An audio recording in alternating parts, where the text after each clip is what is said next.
What's happening, boys and girls? Manny Diaz here for Cover1 Live, getting it started with some Week 3 action. Cristoval, Sonora, Cougs with the rock, but not for long. Makai Christian coming up with the pick. Sonora in business. Let's get it going. Week 3 right now. Who say they want it? Who say they ready? See, you might not like it, but you gon' roll. Who say they want it? Who say they ready? Hey, coach, they might not like it, but they gon' respect it, cause this is West Texas. I said it's game time. You know it's game time. Hey, coach, they know it's game time. You know it's game time. I said it's game time. Come on. Hey, coach, they know it's game time. Hey, who say they won't? We won't. Who say they ready? We ready. They might not like. We like it. But this is West Texas. They gon' respect. First off, I got my grades up, so I deserve every moment that I'm out on the field. I've been in practice all week, so you know what it is. We ain't come for the win, but we came for the kill. It ain't all about the all, boy. So why here we here, hard, boy? We for nothing but the Lord, boy. So when you come play us, we bout rip out your heart and send you back home with some bruises and scars. Hey, put me in, coach, cause I'm ready to ball. I see the fear in his eyes like he already lost. You know I came with my AK. Defense hitting hard like a freight train. We got the crowd going crazy. Running school colors in the stands look amazing. We don't need permission for the trophy, we just take. And the only way to get to the top comes from hard work and a lot of dedication. I said it's game time. You know it's game time. Hey, coach, they know it's game time. You know it's game time. I said it's game time. Come on. Hey, coach, they know it's game time. Hey, who say they won't? We won't. Who say they ready? We ready. They might not like. We like it. But this is West Texas. And they gon' respect it.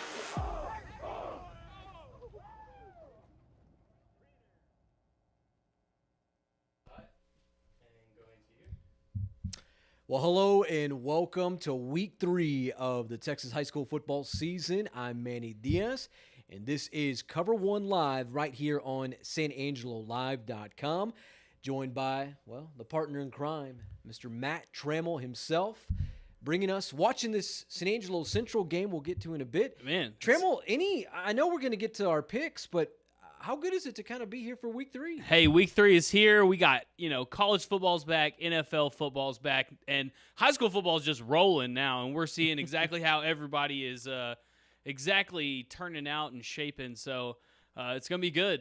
I'm excited. All righty. All right, Matt Trammell, thank you so much. We will be seeing a lot of you tonight. Coming back here to the main desk, Tony.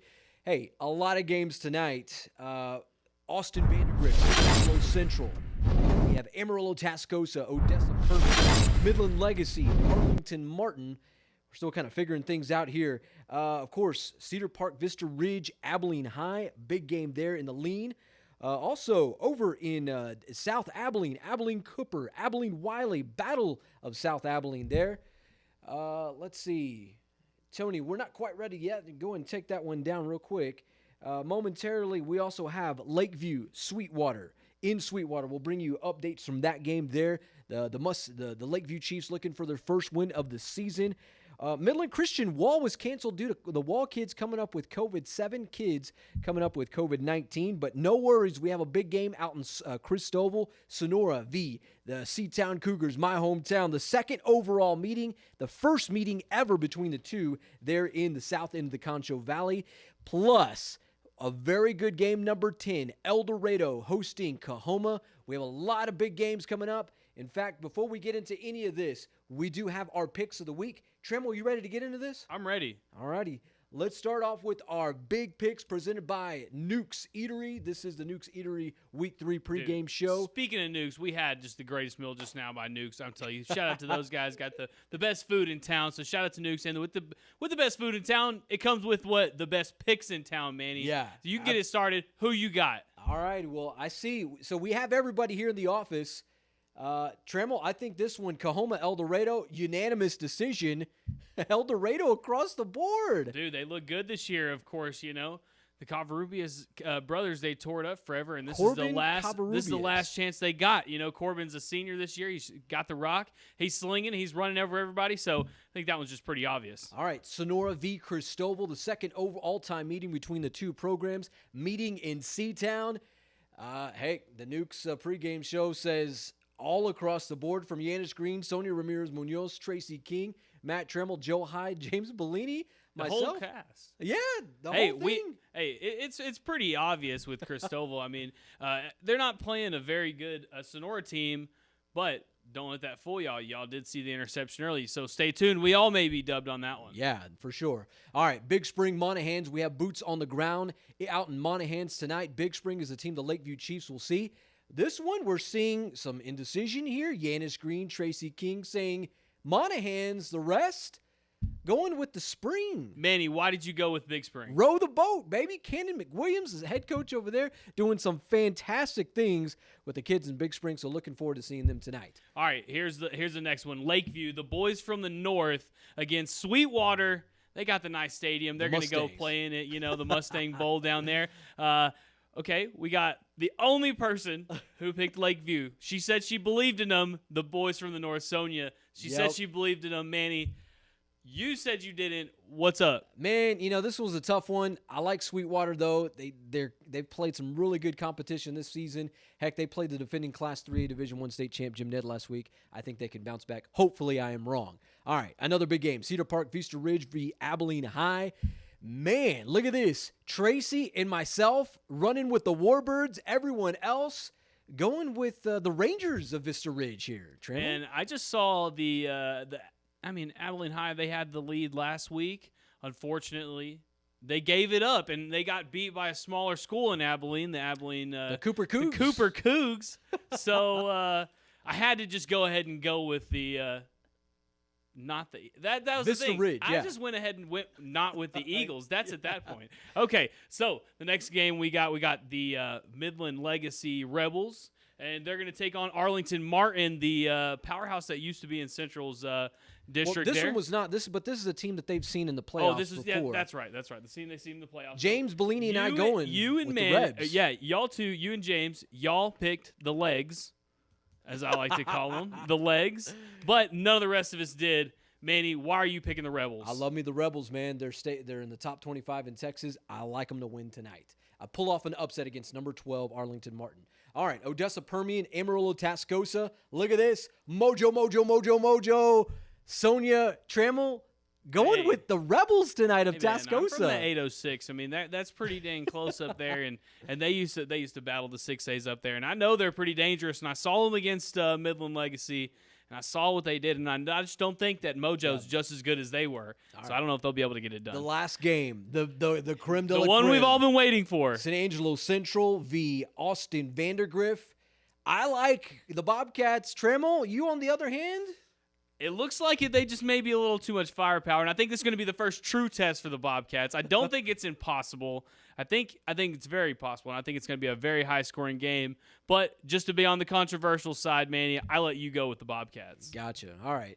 That is our Nukes pregame show pick'em. As you see, all seven of us picking the big games around West Texas and the Concho Valley. And those are from the experts at San Angelo. Yeah, absolutely. These aren't just the regulars. Tony, you can go ahead and take down that graphic there, and heck, let's get into our speaking main of graphic, our if you main. will. Hey, speaking of the last pick, if you want to see what I was talking about, What do we got, Trammell? we can check it out. All right, San Angelo Central, Berkshire Hathaway, our main sponsor, bringing you the coverage of the Bobcats tonight and all season long. Let's get to them.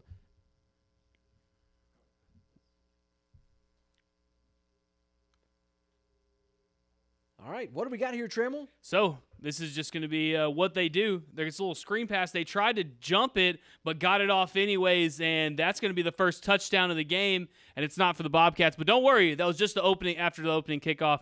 Bobcats are going to get the ball 7-0 Austin Vandegrift. Vandegrift taking the early lead on that. On the macro, hit number 1 there, Tony, and let's get us back to the macro. Berkshire Hathaway bringing you the goods tonight. The Bobcats. Time, Tony. All right. Hey, we have a lot of good things coming up tonight, bringing you a lot of high school football action. We have scores galore. Also, if you didn't see of course, the main games that we were talking about earlier, but we are bringing you all scores tonight involving all that. So, hey, stick with us. We have plenty of good stuff here. All right, we do have one highlight from Cristoval that looks like the kids from the south end of the Concho Valley are getting ready to go. Tony, that would be macro number 2, if you want to hit that, and then get to camera 3. And here we go. All right, Cristoval with the rock here. Coming off that interception. Boom, that is a touchdown. Hey, big play right there. Yeah, let's look at it one more time. Kyle Lohman finding his guy in the corner of the end zone. 7-0 Cougs already. Hey, it's good to see because, remember, second play of the game was an interception. Yep. Come back with a touchdown of your own. And one more time before we hit macro number 2, Tony, to come back to the main desk. All right, 7-0 Cristoval leading the way in the early goings of that one there. All right, a big game we talked about tonight, Odessa Permian, Amarillo Tascosa. Now, for Tascosa, well, the Central Bobcats are going to see these guys next week up in Canyon, Texas, at the beautiful new stadium there at West Texas A&M University. So we will see tonight what's going on with them. Odessa Permian facing a big challenge tonight. Amarillo Tascosa suffering just a very close loss last week to Midland Legacy at Grande Communication Stadium. What a battle, man. I know, we man. watched that it the one whole time, was so much fun to watch.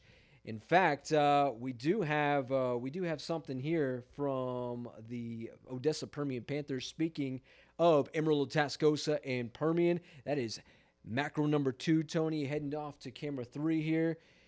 Check this out. So Permian with the rock, or I'm sorry, the punt, and it's blocked. A blocked punt here. So Tascosa looking to run with some very good field position there. Let's run it back. Manny, this is a good Tascosa Rebel team. They gave Midland Legacy all they could, and I don't know if the guys from the other side of the train tracks from Midland Legacy can stay with the Rebels on this one. Yeah, man, that was defensive. But that's what you talk about, defensive football there, and special teams coming up clutch.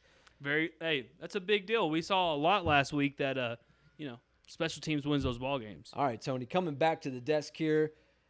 Good stuff there. All right, so we'll check in on we'll give you an update as that one kind of progresses. Odessa Permian, Amarillo Tascosa. No score from the historic Ratliff Stadium there. Let's see. What else we got here? Let's see. Hey, how about we get to some scores? I'm in. Hey, we're going to bring you scores at the 15s of the hour, so this is highlights galore, scores galore from all over West Texas, the biggest games in West Texas. Trammell, why don't you hit us with these scores, if you will? Yeah, man, I'm telling you, these scores, they're brought to you by Deersky and Deersky Realtors, the real estate professionals of Texas. If you're looking for a home, call them or call Berkshire Hathaway. So, first one we got, Allen, Cedar Hill, 7-0. Allen is up in this one. Shallow Water against the Levelland Lobos. The Mustangs are up early 7-0. Abilene Wiley's beat Abilene Cooper. We talked about this one a lot, Manny, earlier. This is a battle that's going on in Bulldogs. Abilene. Wow. Yeah, it's a crosstown battle. So 7-0 Bulldogs. Loving Monterey against Midland, 23-21. Was that one last night? That one, or was that one just got started That one was early? this afternoon. Okay, so just there at Lowry Field. All right, so Loving Monterey up 23-21 in the fourth quarter. Austin Vandegrift, we saw earlier, they got on the board first. It's 7-0 over there at San Angelo Stadium. Canyon versus Lubbock Estacado. Canyon 16, Lubbock Estacado 13. Lubbock Coronado versus Odessa. This one was last night. The Odessa Broncos really put it down on Lubbock Coronado, Manny, 52-35. Man, that's a 2-game winning streak for the Broncos. No, look at that. They may be up for contention. They got a new head coach, didn't they? Yes, sir. So, yep. Those are pretty much all the scores we have now. Remember, it is still early, but we will be getting them in as quick as we can. These are the scores by the Deersky and Deersky Realtors, the real estate professionals of Texas. Whether it's a handyman's dream, a dream home, or perhaps a home on the range, Deersky and Deersky can help you find or sell your next home. After all, everything we touch turns to sold. Deersky and Deersky Realtors, the real estate professionals of Texas. All right, big shout out to Deersky and Deersky Real Estate, bringing you our scores all night long. Big games. We saw a lot of these games kind of just getting started tonight. We're right at about 7:16 here Central Standard Time. A lot of good things to look out for. A lot of the the Central starting off. Cristoval's getting it started.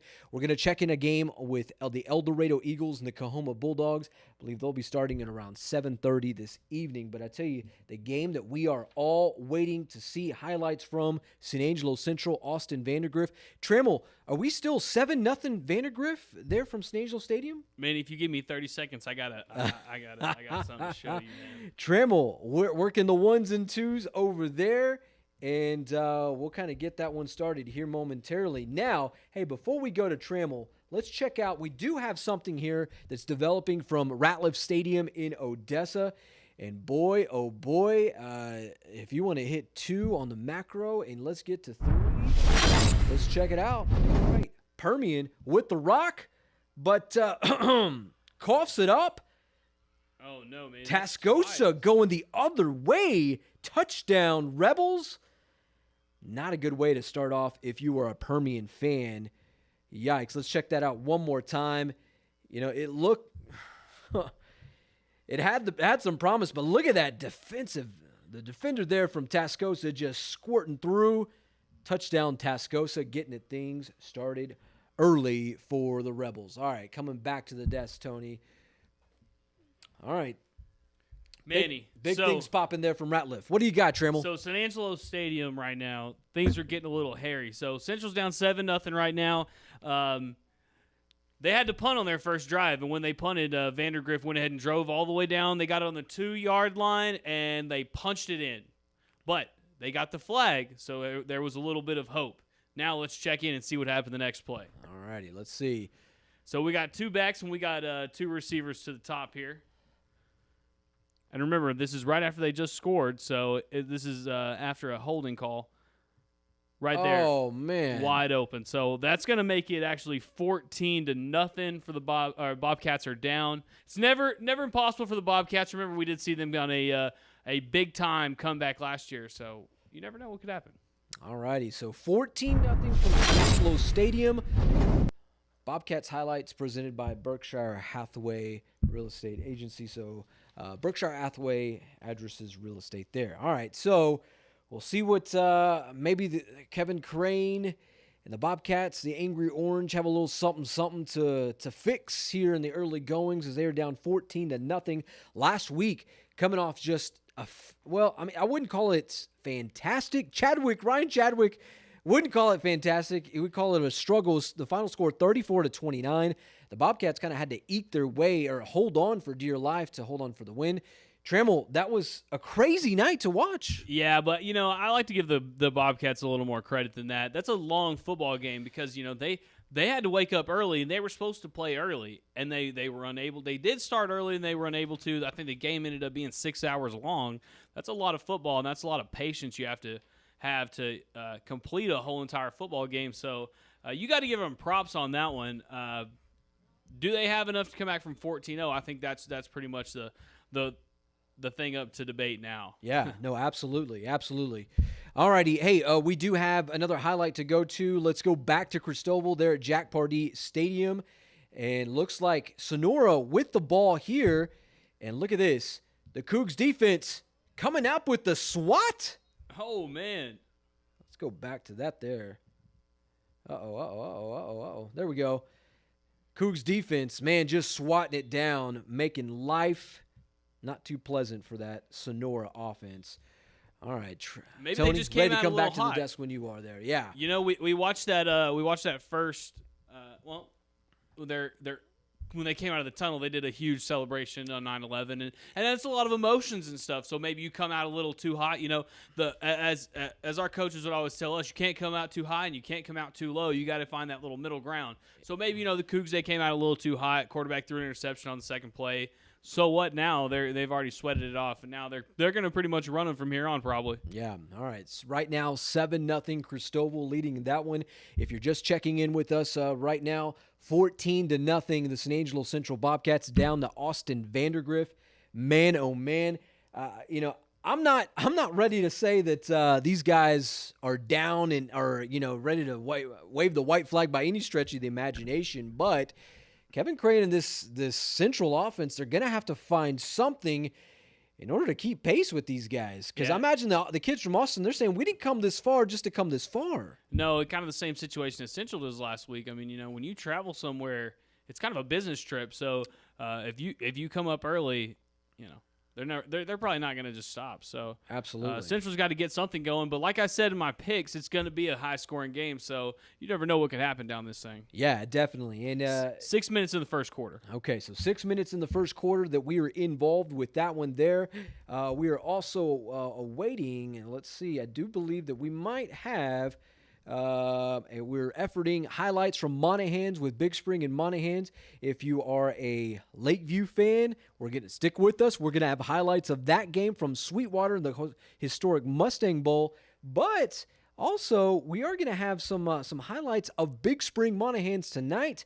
Isaiah Garza bringing us the goods there from the east, the other side of Odessa. So we'll show you that one here in just a bit. Trammell, for the kid, I mean, at any point right now, I mean, do we need to push the panic button when it comes to the Central Bobcats and the Angry Orange here? No, you just got to you got to start scoring now. We got to get this thing throwing. Last week, you remember they ran the ball really well, and they ran it for a big chunk of yards. That's not really what we're seeing tonight. We're not really seeing much so far, so they had to punt on their first drive, and now they're just seeing constant pressure. They're throwing little short passes here and there, a little dink, little dunk, as you like to call it. Yeah. So I don't think there's time to panic. I think there's just you got to really lock in. You got to get on the board during this drive so you don't go down too far, because if they get the ball again, you're 21-0. That's almost impossible. Definitely. All right. Well, Matt Trammell there bringing us the goods from San Angelo Stadium. Talking San Angelo Central Bobcats right now down 14-0 to Austin Vandegrift. All right, Tony, let's go camera 3, macro 2. Let's go out to Monahans, Texas.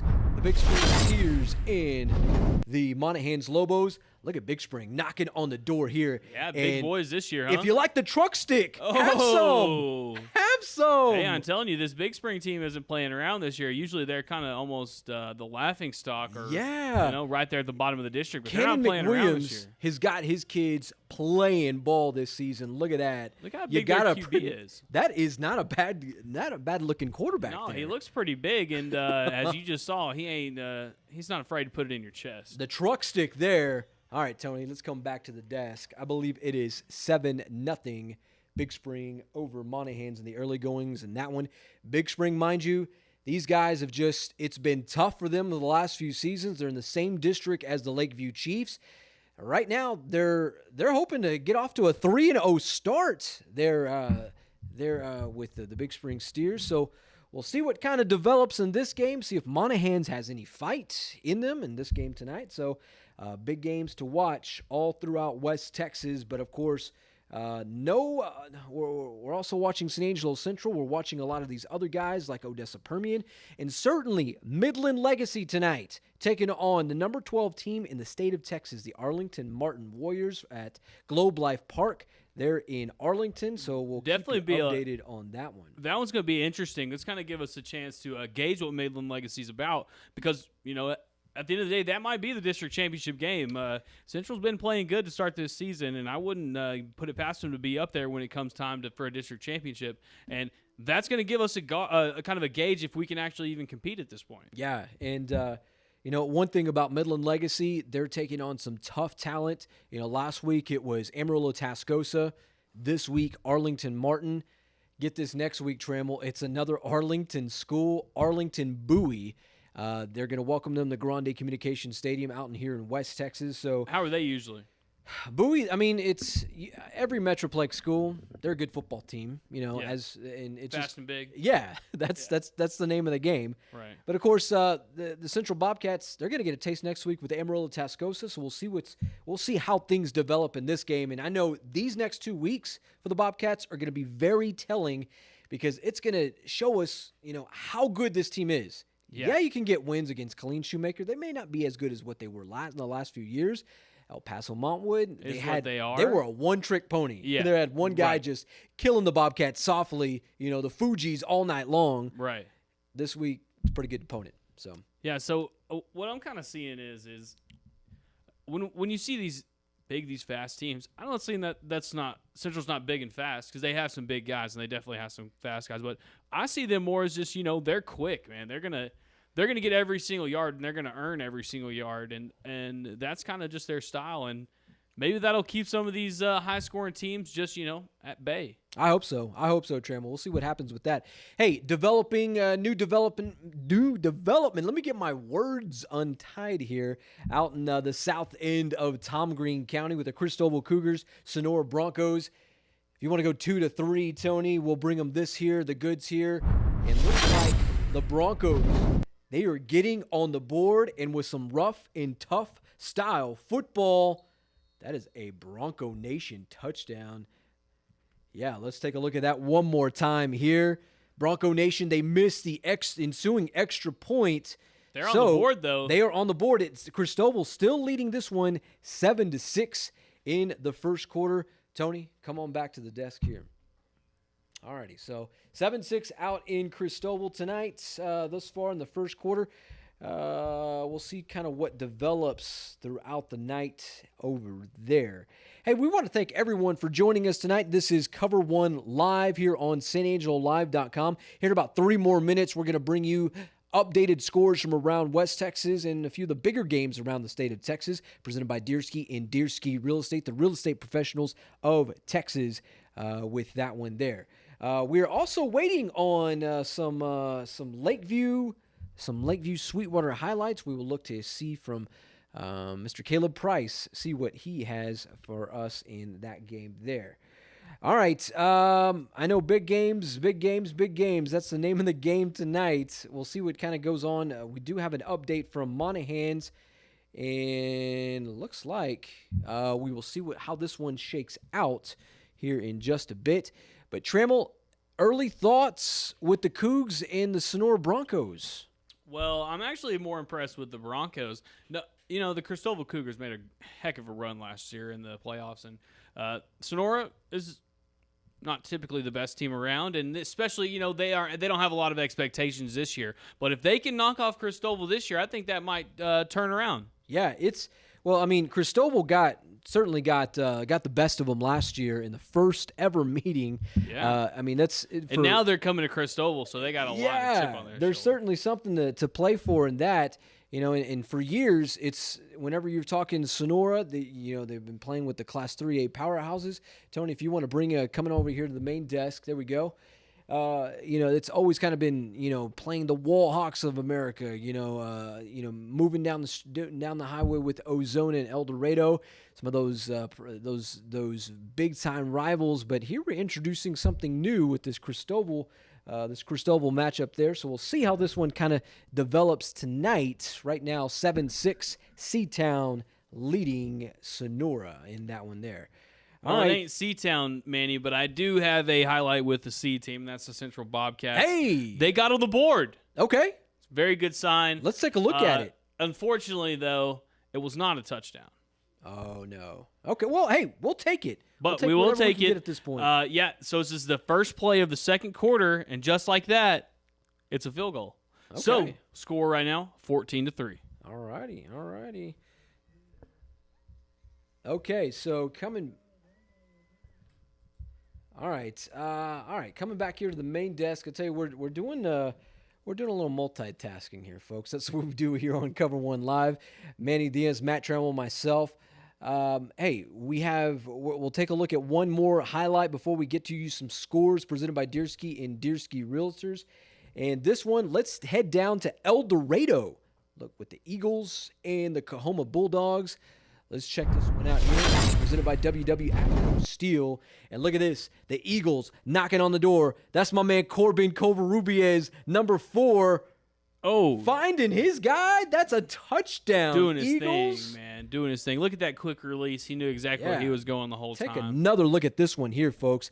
The Eagles, I'd say they're not the number 10 team in Texas for nothing.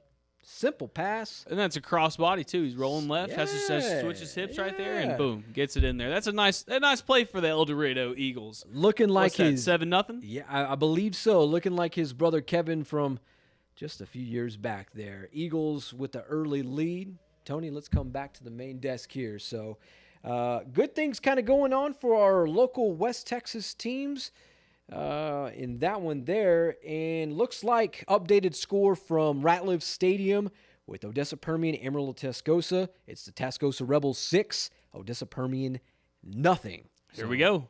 A little life there. All right, it is 7:31 here. Let's go ahead and take a look at some of the scores from around West Texas and the state of Texas. Trammell, give us the goods. You know, it's another quarter hour, so that's what we do around here. We give a little score update. This one's Allen Cedar Hill 7-3. Cedar Hill got on the board. Remember last time we checked, it was 7-0. San Angelo Central Austin Vandegrift. We had an updated score that we showed you just now. It's actually 14-3 as the Central Bobcats are trailing, but not so far anymore. Euless Trinity 7, Colleyville Heritage nothing. That was still in the first quarter. Midland Legacy versus Arlington Martin. Manny, check this out. Midland Legacy 10, Arlington Martin only 7. So wow. Midland Legacy's up in that one, and that's in the first quarter. Go Rebs! Yep. Abilene Cedar Park Vista Ridge. This is a weird one, Manny. 2-0 for the Warbirds. What's going on? Well, I'll tell you, Cedar Park Vista Ridge, this is a team. They're 1-1 on the season. Abilene High 0-2. This is why I feel good about the for the Warbirds to at least pull out the win tonight. Cedar Park Vista Ridge has kind of struggled in the last few weeks. Abilene High, they need a win. They're playing at Shotwell before they head to Grand Prairie next week. I see them doing some big things. Maybe they can capitalize a few more times tonight. We'll see what's up. So next one, South Lake Carroll versus Prosper. South Lake Carroll 3-0. No Quinn Ewers, the Ohio State kid that said, "Peace out to South Lake Carroll." I don't need this. I got $1 million now. All right, so Shallow Water beating up on my Levelland Lobos. They're looking like they're going to go down 0-2. 14-0. That's not very good. Pampa versus Borger. That's a battle of the Panhandle if I've ever heard one. 8-0. Pampa's up. Aledo versus Arlington Heights. Aledo 14. Arlington Heights 0. Frisco Reedy versus Denton Ryan. Frisco's up 7-0. Hereford versus Wichita Falls Hershey. Hershey's up 6-0 in that one. Big Springs is up against Monahans 7-0. We showed y'all that highlight, and that was a quarterback that just put it right in his chest. Amarillo Tascosa is up 6-0 against Odessa Permian. We're gonna have highlights from that one pretty quick. Tyler Legacy versus Longview. Tyler Legacy's up 10-0. Abilene Wiley's up against Abilene Cooper 7-0. Lubbock Monterey is a beat. That game's probably final now. 23-21 against Midland. Lubbock Estacado, that one is final against Canyon. Canyon took that one 16-13. Odessa versus Lubbock Coronado, that one was last night. Odessa High won 52-35.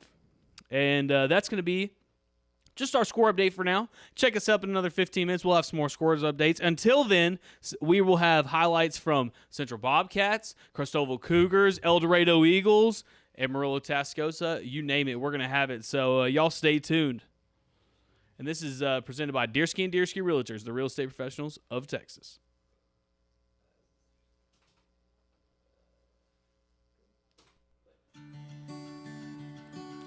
We know people in sales who tell their clients what they want to hear. But at Berkshire Hathaway Home Services Addresses Realtors, we're not driven by the end transaction. We want a lifelong relationship with our clients, which means sometimes we have to tell our clients what they need to hear. Our industry-leading team of real estate professionals is ready to help you find the home where you can enjoy life's biggest celebrations and smallest moments. When you open the door to your first home or your forever home, we want to be there with you. And while we may be a brand with international reach, we remain locally owned and committed to the San Angelo community. Our company is built on the principles of trust, integrity, longevity, and stability. At Berkshire Hathaway Home Services Addresses Realtors, we are honored to be your forever agents.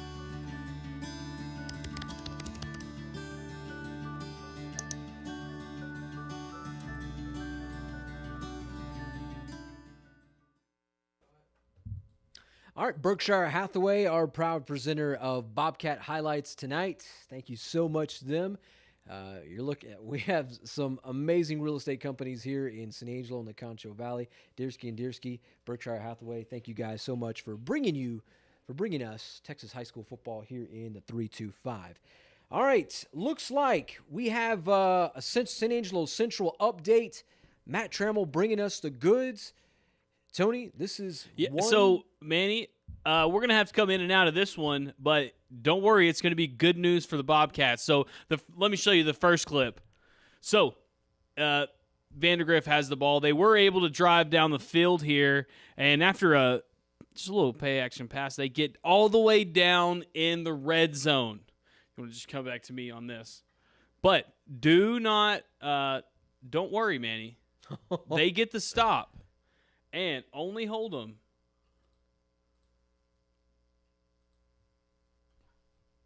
Here. So we'll check out. This is third down here. Third down. Okay, yeah. Big down here. So third down here. Big down for the Bobcats here in the red zone. They tried just a fade ball. They tried to do it. And it would have been good if he would have caught it. But the good defense by Central puts a stop. Yep. So they'll just settle for a field goal, and the score will be 3-17. Or 17-3. 17-3. All right, so big defensive stop there for the San Angelo Central Bobcats. I believe this is the second quarter now, Trammell. Yeah, it's the second quarter right now. We're going to the second quarter, so we'll kind of keep that one updated in there. All right, let's see.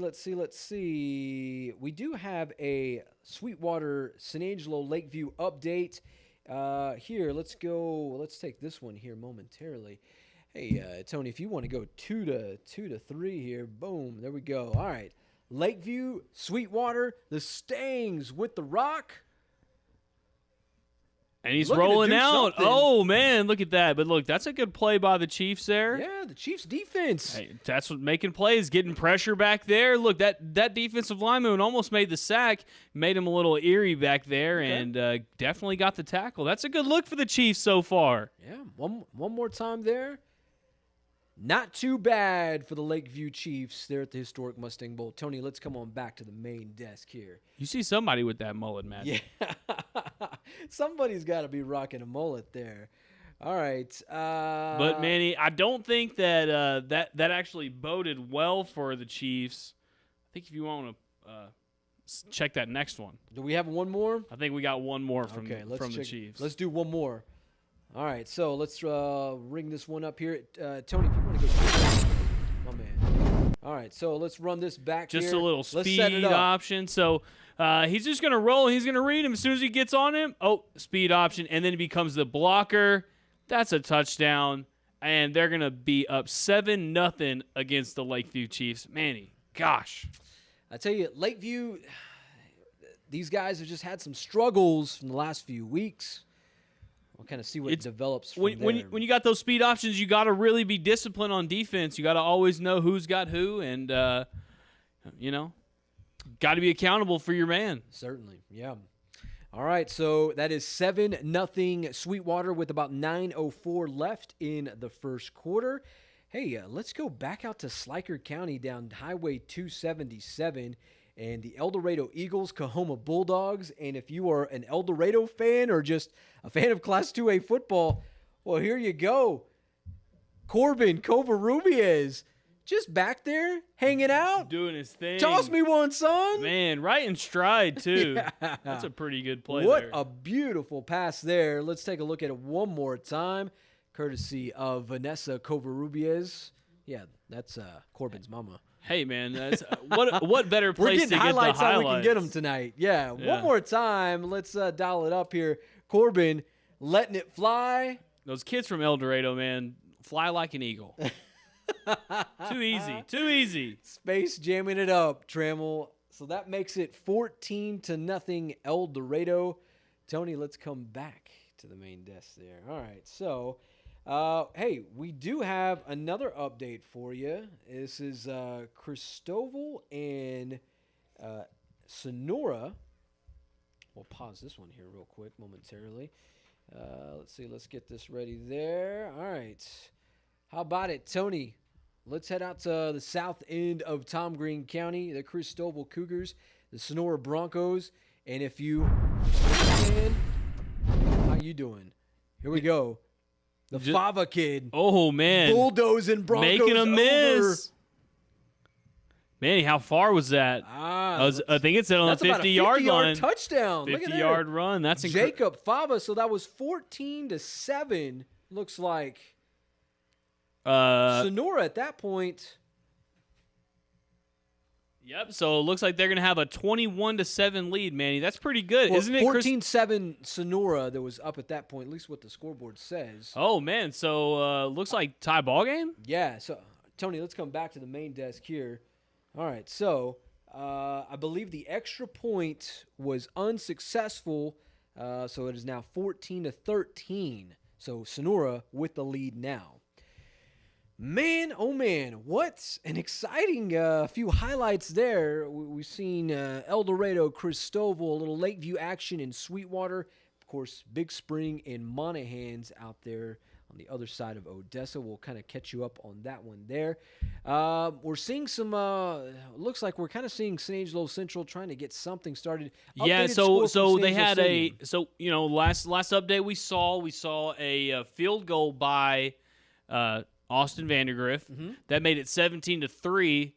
So Central got the ball back. Unfortunately, 3 and out. They had to punt, but then the defense steps up and causes another 3 and out. So now Central has the ball, but the punt went all the way to the 2-yard line. So it's second and about, I'd say about 3 or 4, but they're on the 10 now. Okay.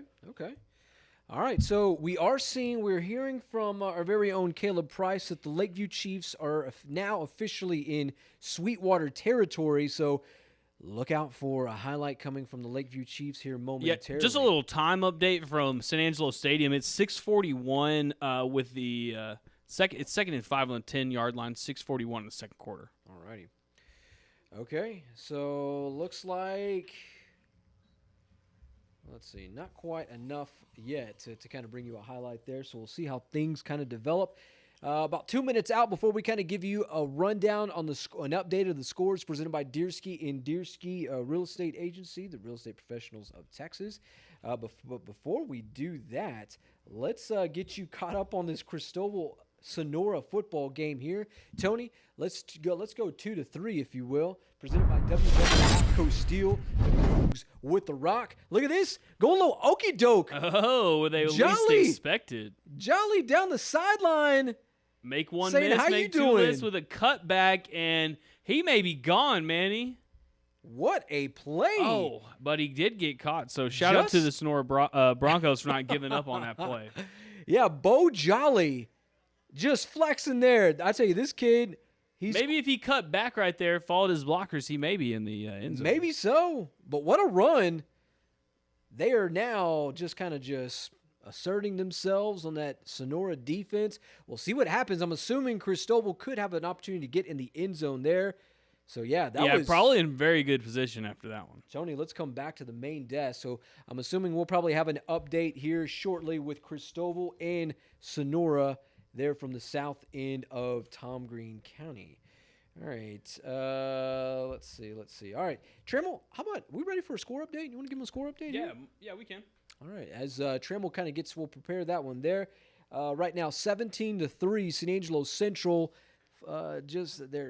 They're behind Austin Vandegrift tonight. Not too far, and it's still early. Yeah. Just remember that, Manny. All right, Trammell, give us the goods here. All right, so remember, these are presented by Deersky and Deersky Realtors, the real estate professionals of Texas. All right, first we got Junction and Ira Ann. Junction's up 6-0 in that one. Next, Longview versus Tyler Legacy. Longview 16, Tyler Legacy 10. Roby versus Bront. The Longhorns down 14-0. Winters versus Crane. Winters, they had a COVID break last week. I was thinking they're going to come out a little stronger, but right now, Crane 7, Winters nothing. Clinton Horizon versus Fort Stockton. Close battle out there in deep West Texas. 8-7, Fort Stockton. Albany versus Hamlin. Albany's putting it on 28-0. El Dorado versus Coahoma is tied at 16. So we saw 2 touchdowns, but we've only seen them by El Dorado. Manny, is there a bias in these highlights? Just jokes. We love it all. 16-16, El Dorado, Coahoma. Abilene Wiley versus Abilene Cooper. The Battle of Abilene, smaller schools at least. 7-7 tie ball game. Cristoval versus Sonora. Cristoval is down, but only by 1 point, 14-13. Euless Trinity versus Colleyville Heritage. Trinity is up 7-3. Cross Plains versus Haskell, 7-0 Cross Plains. Midland Legacy versus Arlington Martin. The Rebels are putting it on Arlington Martin right now, Manny. 17-7. Wow. Woo. Look at that. Canadian versus Bushland. Canadian 28, Bushland 7. Albany versus Cedar Park, Vista Ridge. Abilene had the 2 points early, but since then has done nothing. 6-2 there. Merkel versus Hawley. Hawley 7, Merkel 0. Littlefield versus Post. Post is up 6-0. Snyder versus Lamesa. Snyder had a big win last week against Loveland. Now they're continuing that with a 20-0 lead versus Lamesa.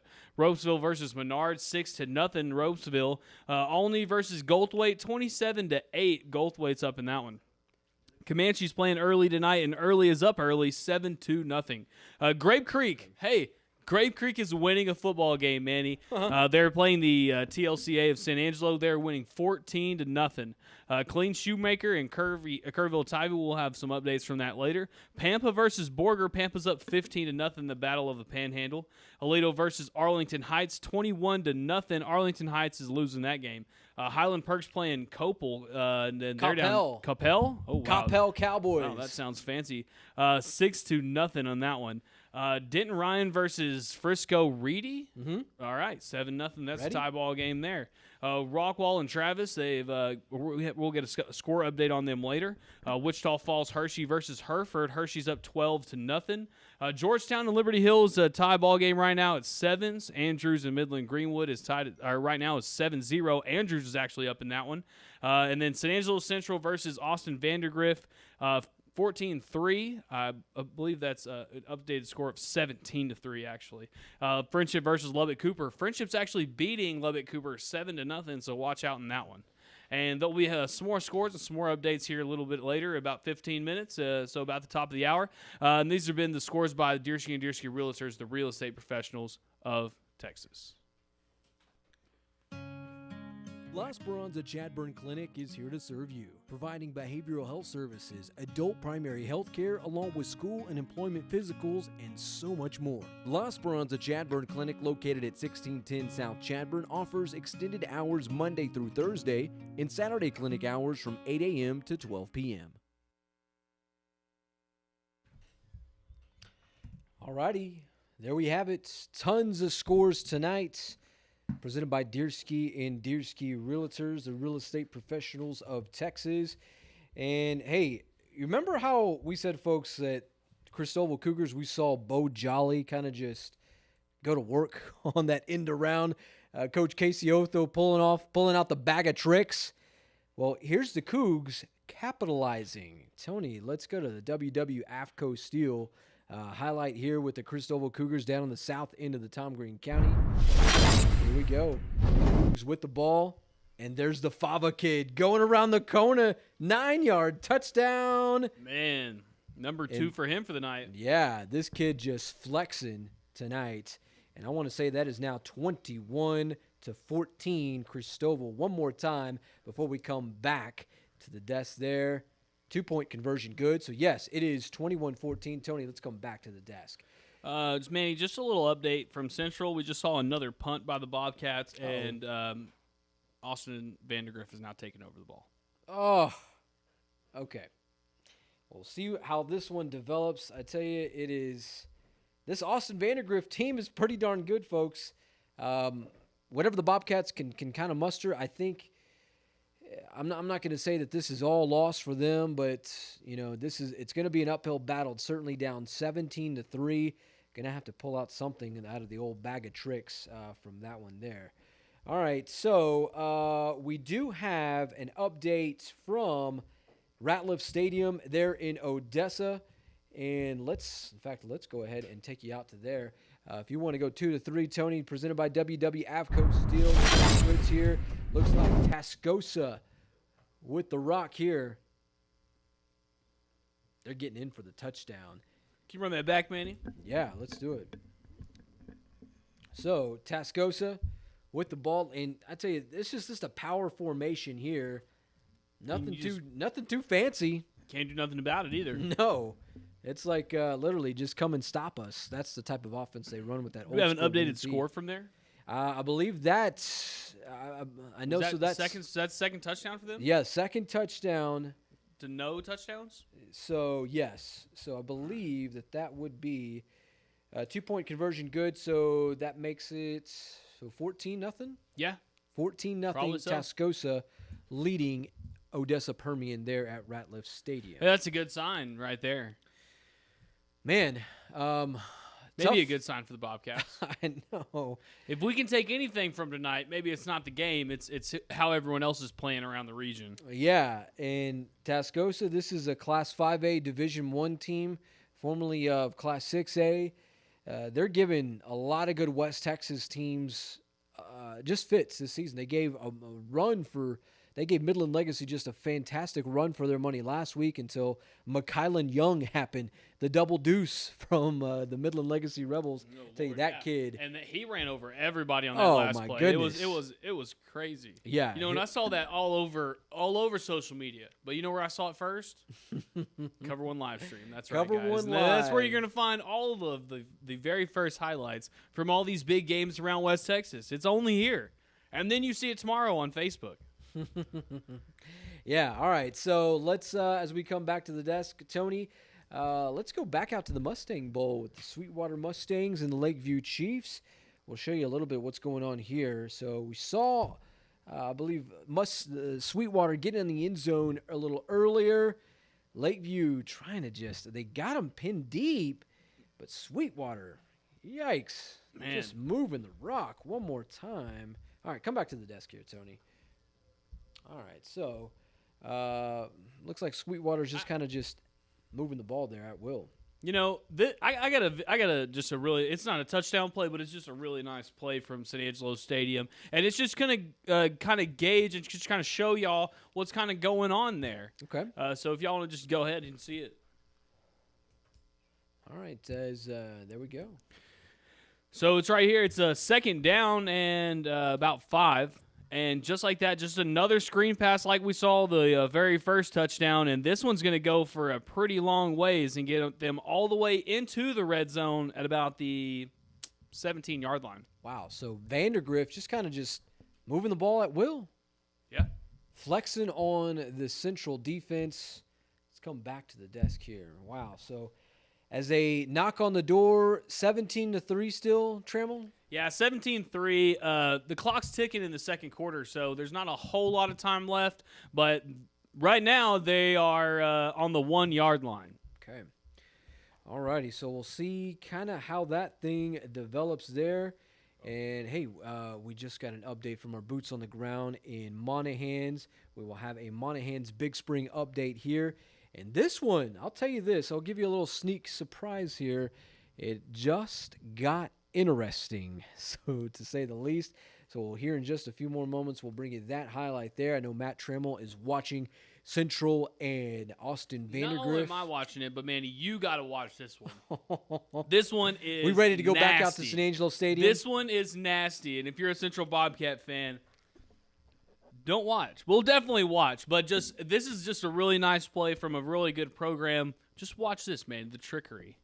So they're going to send the quarterback out to the wide receiver now, and the running back's going to step up and play the Wildcat, and they're just going to run it right up the gut, just a little power left, and that's going to be a touchdown, and it's going to bring it 23, making the field goal 24-3. Yikes.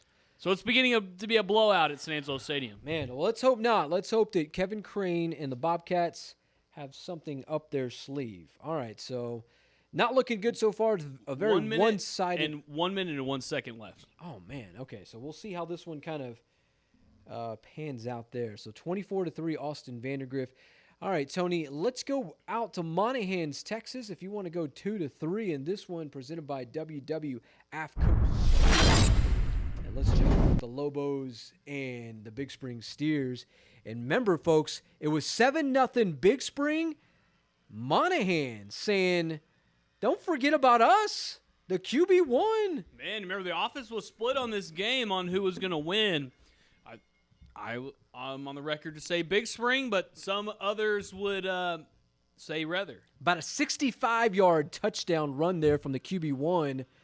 Man, oh man, that Big Spring defense just kind of playing chase there. Now that's the Big Spring I know. Easy, Trammell. Easy. Big Spring looking to go to 3-0 on the season. Monahan saying, Hey, not so fast. All right, Tony, let's come back to the desk with they're about halfway through the first half there from Monahans, Texas. So we'll see how that one kind of shakes out. All right, hey, it's about 7:56, so about 4 minutes away. We're going to give you an updated refresher on the scores around the state of Texas. I know one big score that we're really wanting. We've been efforting highlights for this one. I imagine we're going to try and see if we can't find something on the old Twitter sphere with Midland Legacy, Arlington Martin. Legacy, these kids ranked top 25 in the state of Texas. Arlington Martin ranked number 12 in Class 6A. And I tell you, Legacy, giving the Martin Warriors, Coach Bob Wager, just a run for their money. And we saw that Legacy was leading you remember that score over there, Trammell? Last time I checked, I think it was 14. 14-7? Something. See if I can get an update. Yeah. So that's one of these scores that we're going to kind of keep our eye out on, and this is a team that the Central Bobcats will see later on down the stretch. Midland Legacy right now against Arlington Martin. Our Deersky and Deersky Realtor score page says that Midland Legacy is up 17-13. Wow. Second quarter action there from Globe Life Park, former home of the Texas Rangers. Dude, that's awesome. You get to play in a baseball stadium. I know. The second year in a row that it's like you're the Oakland Raiders, but like before they were the Oakland Raiders. There's Angels in the outfield there. There's football players in the outfield. I'm in. Yeah, why not? Hey, halftime score update from Cristoval. The Cougars lead the Sonora Broncos 21-14. Cristoval's had 5 turnovers in the first half. And they're still winning this football game. It's crazy. If you saw anything of the Dallas Cowboys last night against the Tampa Bay Buccaneers, they were +3 in the turnover column at the break, and we're still losing to Tom Brady and the Buccaneers. Just how good. So it goes to show, even if you do have some things going against Manny, or for you. Just a little blurb on the game last night. The blurb was this, okay? Okay, so disclaimer, Trammell is a Houston Texans fan. But the game last night was perfect because it put all these Cowboys fans in such a high hope for so much good that's going to come this season. Just to have them go 8-8 and miss the playoffs. Trammell, I love the brutally honest analysis of the Dallas Cowboys there. Well, all right, I have to. Speaking of brutally honest, how about a good, wholesome highlights of the Lakeview Chiefs tonight down at the historic Mustang Bowl in Sweetwater? Tony, let's go 2-3. Sweetwater off the punt. Look at here. Yeah. Two's gonna hit the board there. Let's see if I can't run that back one more time. Nopers, hey, that's a little Cristoval action there. All right, just over the head of the punter there. Points for Lakeview. No, not points, but possibly close to points. Yeah, so they get the ball. They're making it interesting. So 2 points hit the board there. I thought they jumped on it. They should have just. Tony, let's come back to the desk here. All right, so Caleb Price watching that game as we speak. And as he says, it's 7-2, Trammell, with $1:19 left in the first quarter. So Lakeview's going to get the rock back. I know. Anything's possible for the Chiefs. Yeah. All right. Definitely. Hey. So it's halftime at the Central Bobcat game. Manny, the first half, I can say, did not look good. Hopefully we can get Chadwick on the phone. Maybe we can see what his take is, because he'll be able to tell you better than I can. But they're going to need to make some changes in the second half. I can't imagine that that he's happy about what's going on over there. But we do have an update from El Dorado, and we saw this one was 16-16, Trammell, earlier. If you want to go 2-3, Tony. Yeah, 16-16. All right, let's give you some action here from El Dorado, Texas. The COVER1 kid doing a little dancing. Making his moves. And, man, I tell you, this kid he's got that deep ball figured that out. tater. Man, one more time. In fact, we're going to look at this just a few more times. Manny, this is twice tonight that he has just thrown the rock for more than like 40, 50 yards for a touchdown. Yeah. Man, what they putting in the water over there? So I do have an updated score, 22-16 from El Dorado. The Eagles, number 10 ranked Eagles, leading Coahoma 22-16 Oh, yeah. there. All right. Hey, before we go to Ryan Chadwick, let's get an updated score. It's 8 o'clock, 8:01. We're at the 15 of the hour here. So, Trammell, let's hit up those scores, and let's, as we prepare Ryan Chadwick, the Bobcat connoisseur, to come on the show. Well, Manny, you know these scores, they're brought to you by Deersky and Deersky Realtors, the real estate professionals of Texas. You want to check it out, Deersky.com. Okay, Colleen Shoemaker right now is losing to Kerrville Tivy 14-7. Remember, we saw the Central Bobcats beat Shoemaker 2 weeks ago. Rosebud Lott versus Stanford. Stanford's down 14-0 in that one. Cisco versus Breckenridge, they're tied at 6 in the second quarter.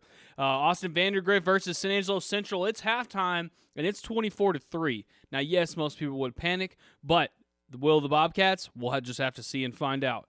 Anson and Dublin, it's a defensive battle there. Second quarter, zeros. Alpine versus Wink, 10-6. Alpine's up in that one.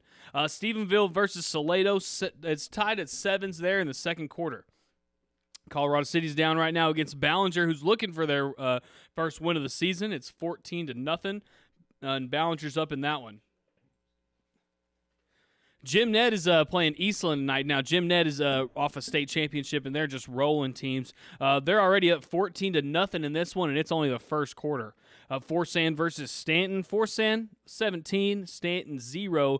They got a firm lead in that one. San Antonio Davenport versus Shiner. Shiner is down 7-0 in that one, but it's still pretty early.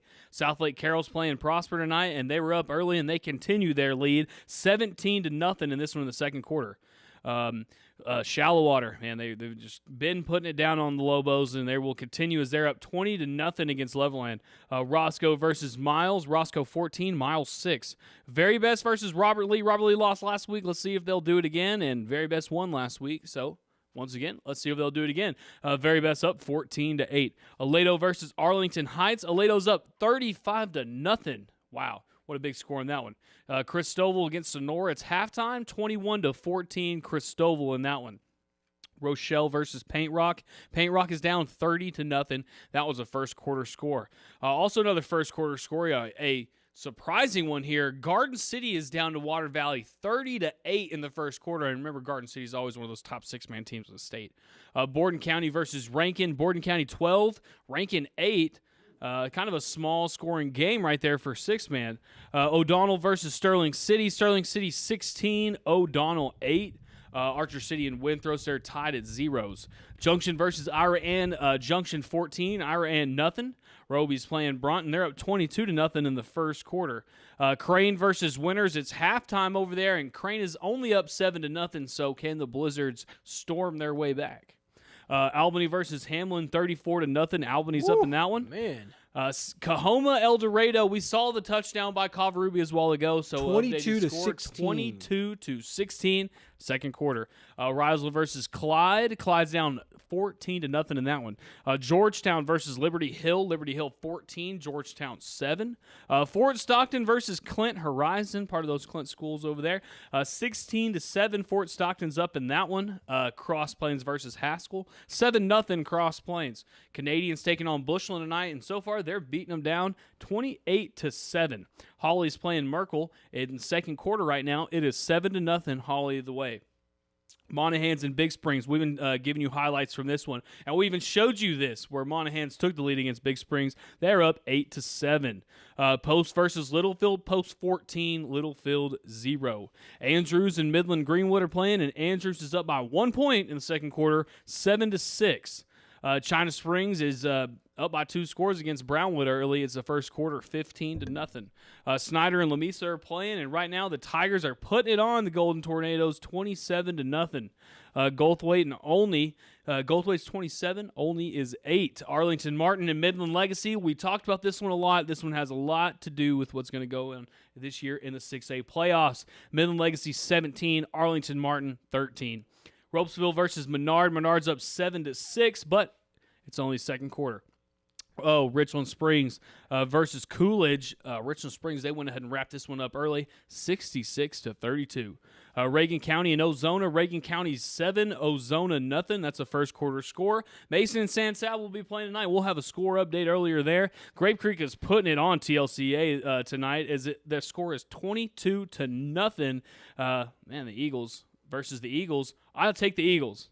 Odessa Permian versus Amarillo Tascosa, 14-0 right now as Mojo is down. We'll have highlights from that one coming pretty quick. Longview versus Tyler Legacy. Longview is up 16-10. And the Battle of Abilene, 7-7. That's a second quarter score. Euless Trinity versus Colleyville Heritage. Euless Trinity, 7-3. Abilene versus Cedar Park Vista Ridge. Cedar Park Vista Ridge is up 6-2 after the Abilene 2-0 early score. Early versus Comanche. Early's up 7-0. Borger Pampa. Pampa's up 15-0. Coppell versus Highland Park, 6-0. Denton Ryan versus Frisco Ready, 7s in the second quarter. Rockwell versus Travis. Lake Travis, we'll get an update from that here in a little bit. Wichita Falls Hershey, 12. Hereford, 0. Friendship and Lubbock Cooper, really a good game out there in Lubbock. We'll have to keep an eye on it. 7-0. We'll have a score update there here in a little bit. These have been the scores brought to you by Deersky and Deersky Realtors, the real estate professionals of Texas. Visit them at deersky.com. Our industry-leading team of real estate professionals is ready to help you find the home where you can enjoy life's biggest celebrations and smallest moments. When you open the door to your first home or your forever home, we want to be there with you. And while we may be a brand with international reach, we remain locally owned and committed to the San Angelo community. At Berkshire Hathaway Home Services Addresses Realtors, we are honored to be your forever agents.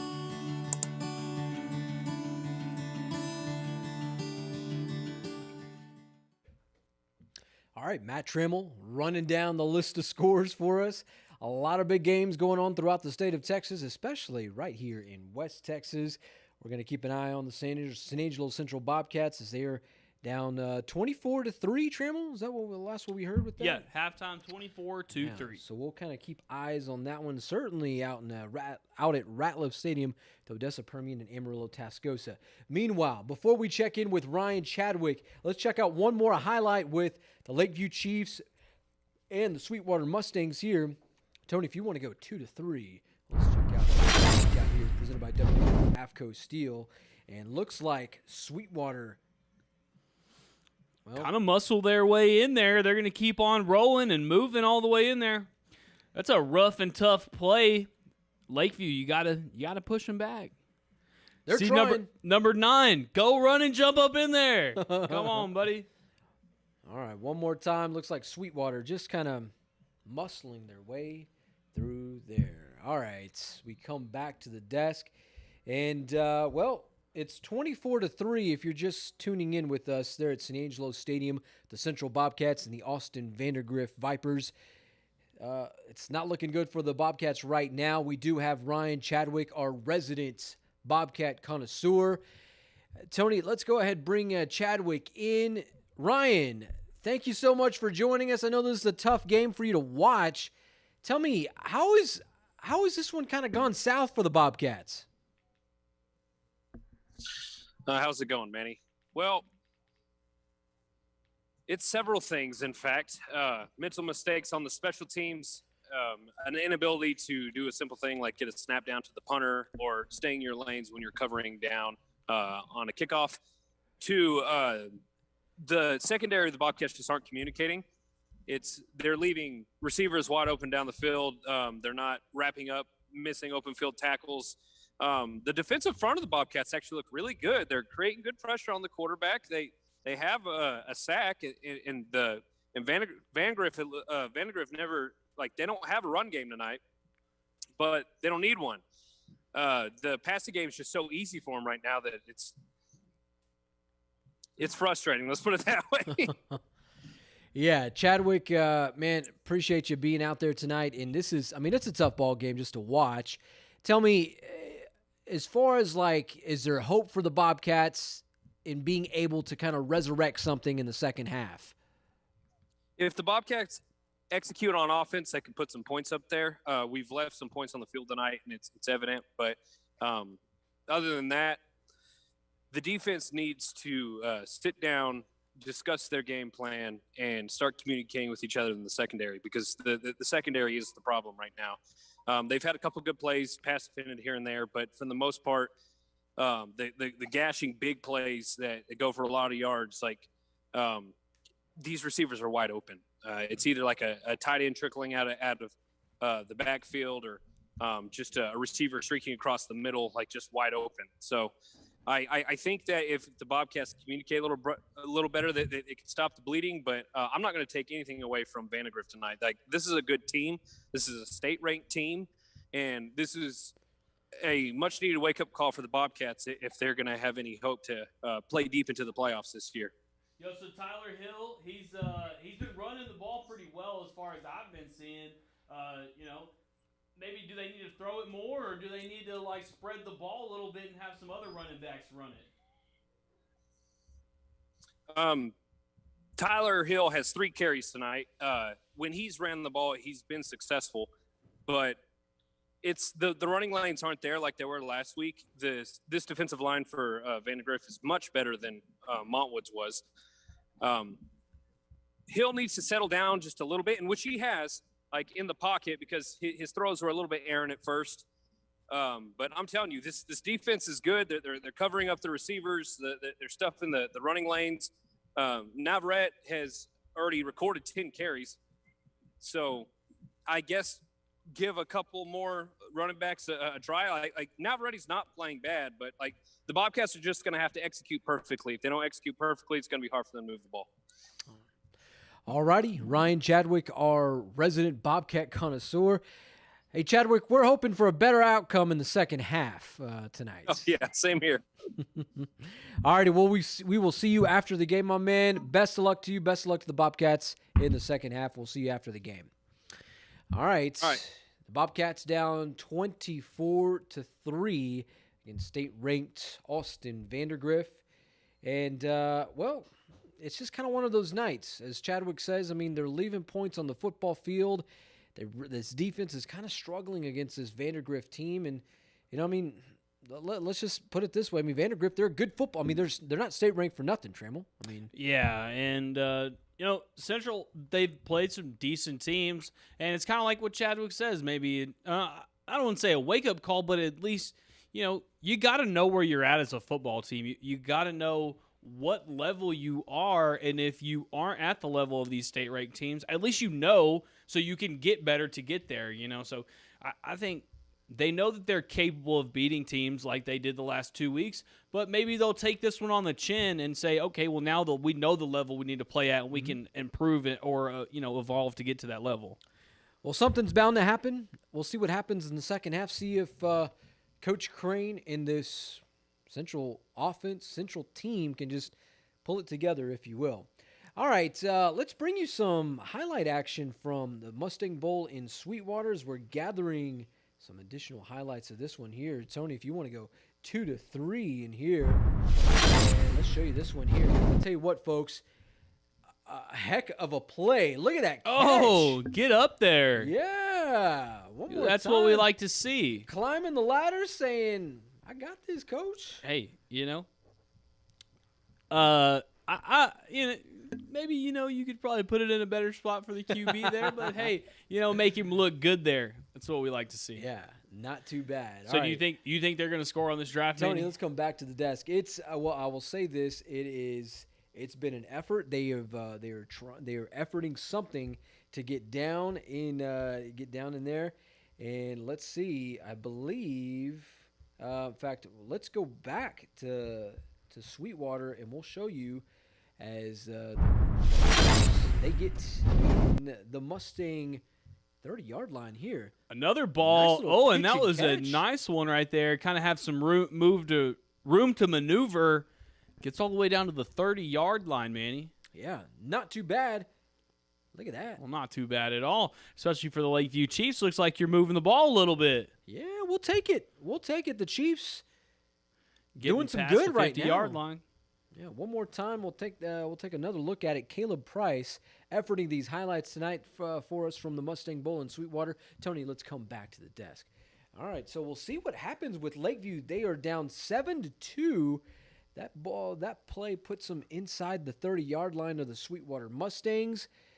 These guys, they're not going away quietly. No. I like the fight from the Chiefs tonight. They're probably Trammell. tired of losing, man. They got to be tired of losing. These last 2 weeks have been tough, especially both of them.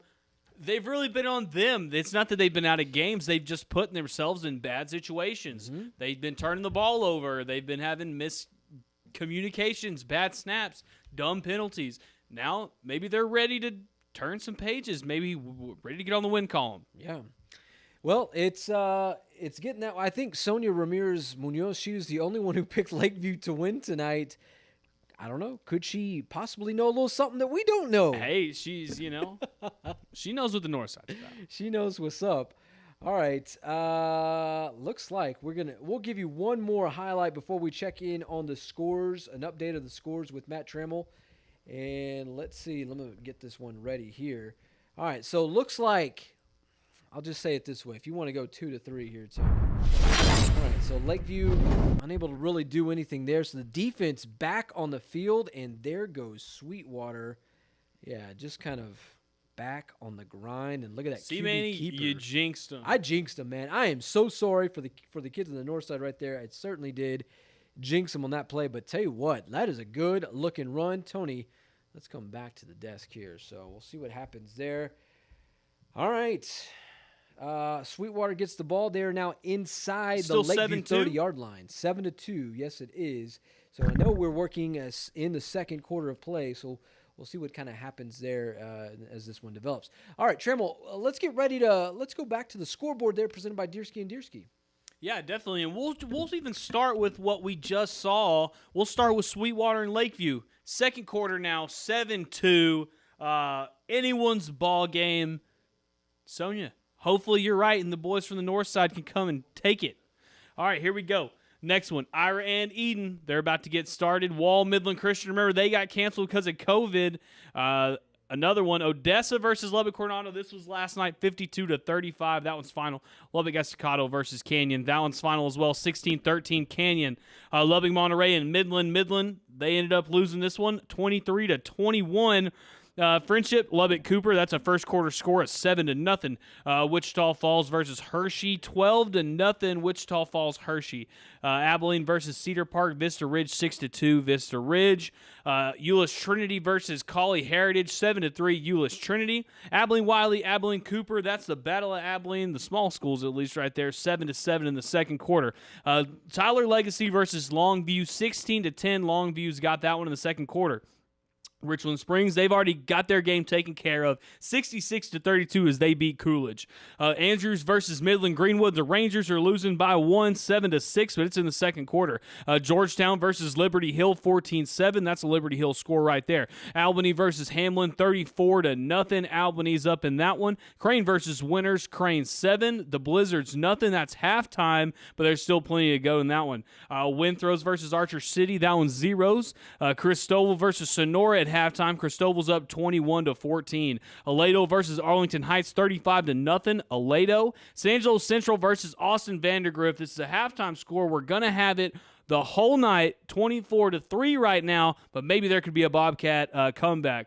So Rosebud Lott, that they're playing Stanford tonight, and they're up 14-0. El Dorado versus Coahoma, 22-16. That's a halftime score. Amarillo Tascosa versus the Mojo, the Odessa Permian, 14-0. The Rebels are up in that one at halftime. Arlington Martin versus Midland Legacy, 24-13. The Rebels are beating Arlington Martin, and that would be a huge win for the Little Southwest Conference in that one. Monahans versus Big Spring, 14-7. We're going to get you highlights in that one here in a little bit. Another one here, Fort Stockton, Clint Horizon. Fort Stockton was up 8-7, but now they're starting to put it on them, 24-7, and they're lighting it up down there. Denton Ryan versus Frisco Rady, 21-10 at halftime. Denton Ryan's up in there. Pampa Borger, the Battle of the Panhandle, middle-sized schools there, 23-10 in the second quarter. Shallow Water is putting it on level end, 14-0 as the Lobos need to come back in that one. Menard and Ropesville, 7-6 at halftime. Menard is up by 1 point in that one. Goldthwaite and Olney are playing 33-8 right now. Goldthwaite is up in the second quarter. South Lake Carroll versus Prosper. South Lake Carroll's up 17-0 halftime there. Snyder is really putting on the Golden Tornadoes tonight. 41-0. It's only halftime. That one can get ugly. Post versus Littlefield, 14-0 at halftime, and Post is up in that one. Hawley and Merkel are playing. That's another 15-0 score, as there are just some teams who are just outplaying their oppositions tonight. This is another one. Grape Creek versus TLCA. The Grape Creek Eagles are winning 29-6 as they're looking for their first win of the season. Canadian and Bushland are playing tonight, and it's a halftime score of 35-7. Cross Plains is playing Haskell, 14-0. That's a halftime score for Cross Plains. Windthrost and Clyde's at halftime, 26-0 Windthrost. Early and Comanche, 27-0 for Early in that one, and it's only a first quarter. Roby versus Bront in the second quarter. Roby's up 38-0 in that one. That one's probably going to wrap up early there for the Longhorns. Jim Ned's up 21-0 against Eastland as they're looking for their third straight dominant win. Junction's playing Ira Ann. Junction 22, Ira Ann nothing. That's in the second quarter. Stephenville versus Salado, 14-7. Stephenville, the Yellow Jackets, Manny? The Stephenville Yellow Jackets? Yep. Yes, all right, they're up in that one, 14-7. O'Donnell and Sterling City. Sterling City was down, but now they came back. Second quarter score of 30-22, but it's still pretty close. Rockwall and Lake Travis. Rockwall 14, Lake Travis 7. That's the second quarter score. Erie County's up 16-0 against Fort Davis. It's a good-looking score for the Concho Valley team. China Springs and Brownwood are playing tonight, 29-0 as China Springs is up. Rankin against Borden County. That's a close one, 24-20 in that six-man game. Highland Park, Copel, 21-0. Highland Park is up at halftime.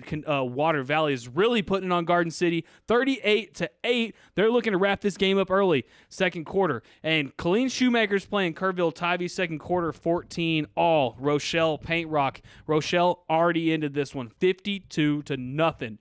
Very Best versus Robert Lee. Very Best was up 14-0 last time I spoke, Manny, and look at that, 16-14 now. Woo. The Robert Lee Steers are coming back. Buena Vista versus Grand Falls Royalty. That's a close one, second quarter, 20-14. Roscoe and Miles, that's 20-6, and Roscoe's up in that one in the second quarter. We have Shiner versus San Antonio Davenport, 14-0. Shiner is down in this one, but we should have an update pretty quick. The state champs, the reigning Fort champs. San versus Stanton, 17-0. Fort San is up in that one.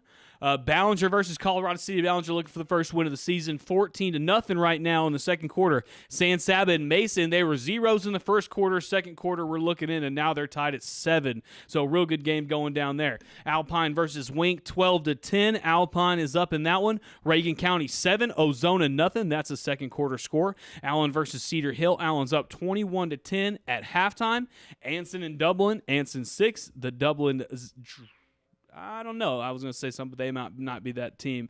They are the 6-0 in that one. Cisco versus Breckenridge, 13-6 in that one. That's a second quarter score. And those are some scores. There's so much more. You can check them out at San Angelo Live /scores. And these are brought to you by Deersky and Deersky Realtors, the real estate professionals. Check them out at deersky.com.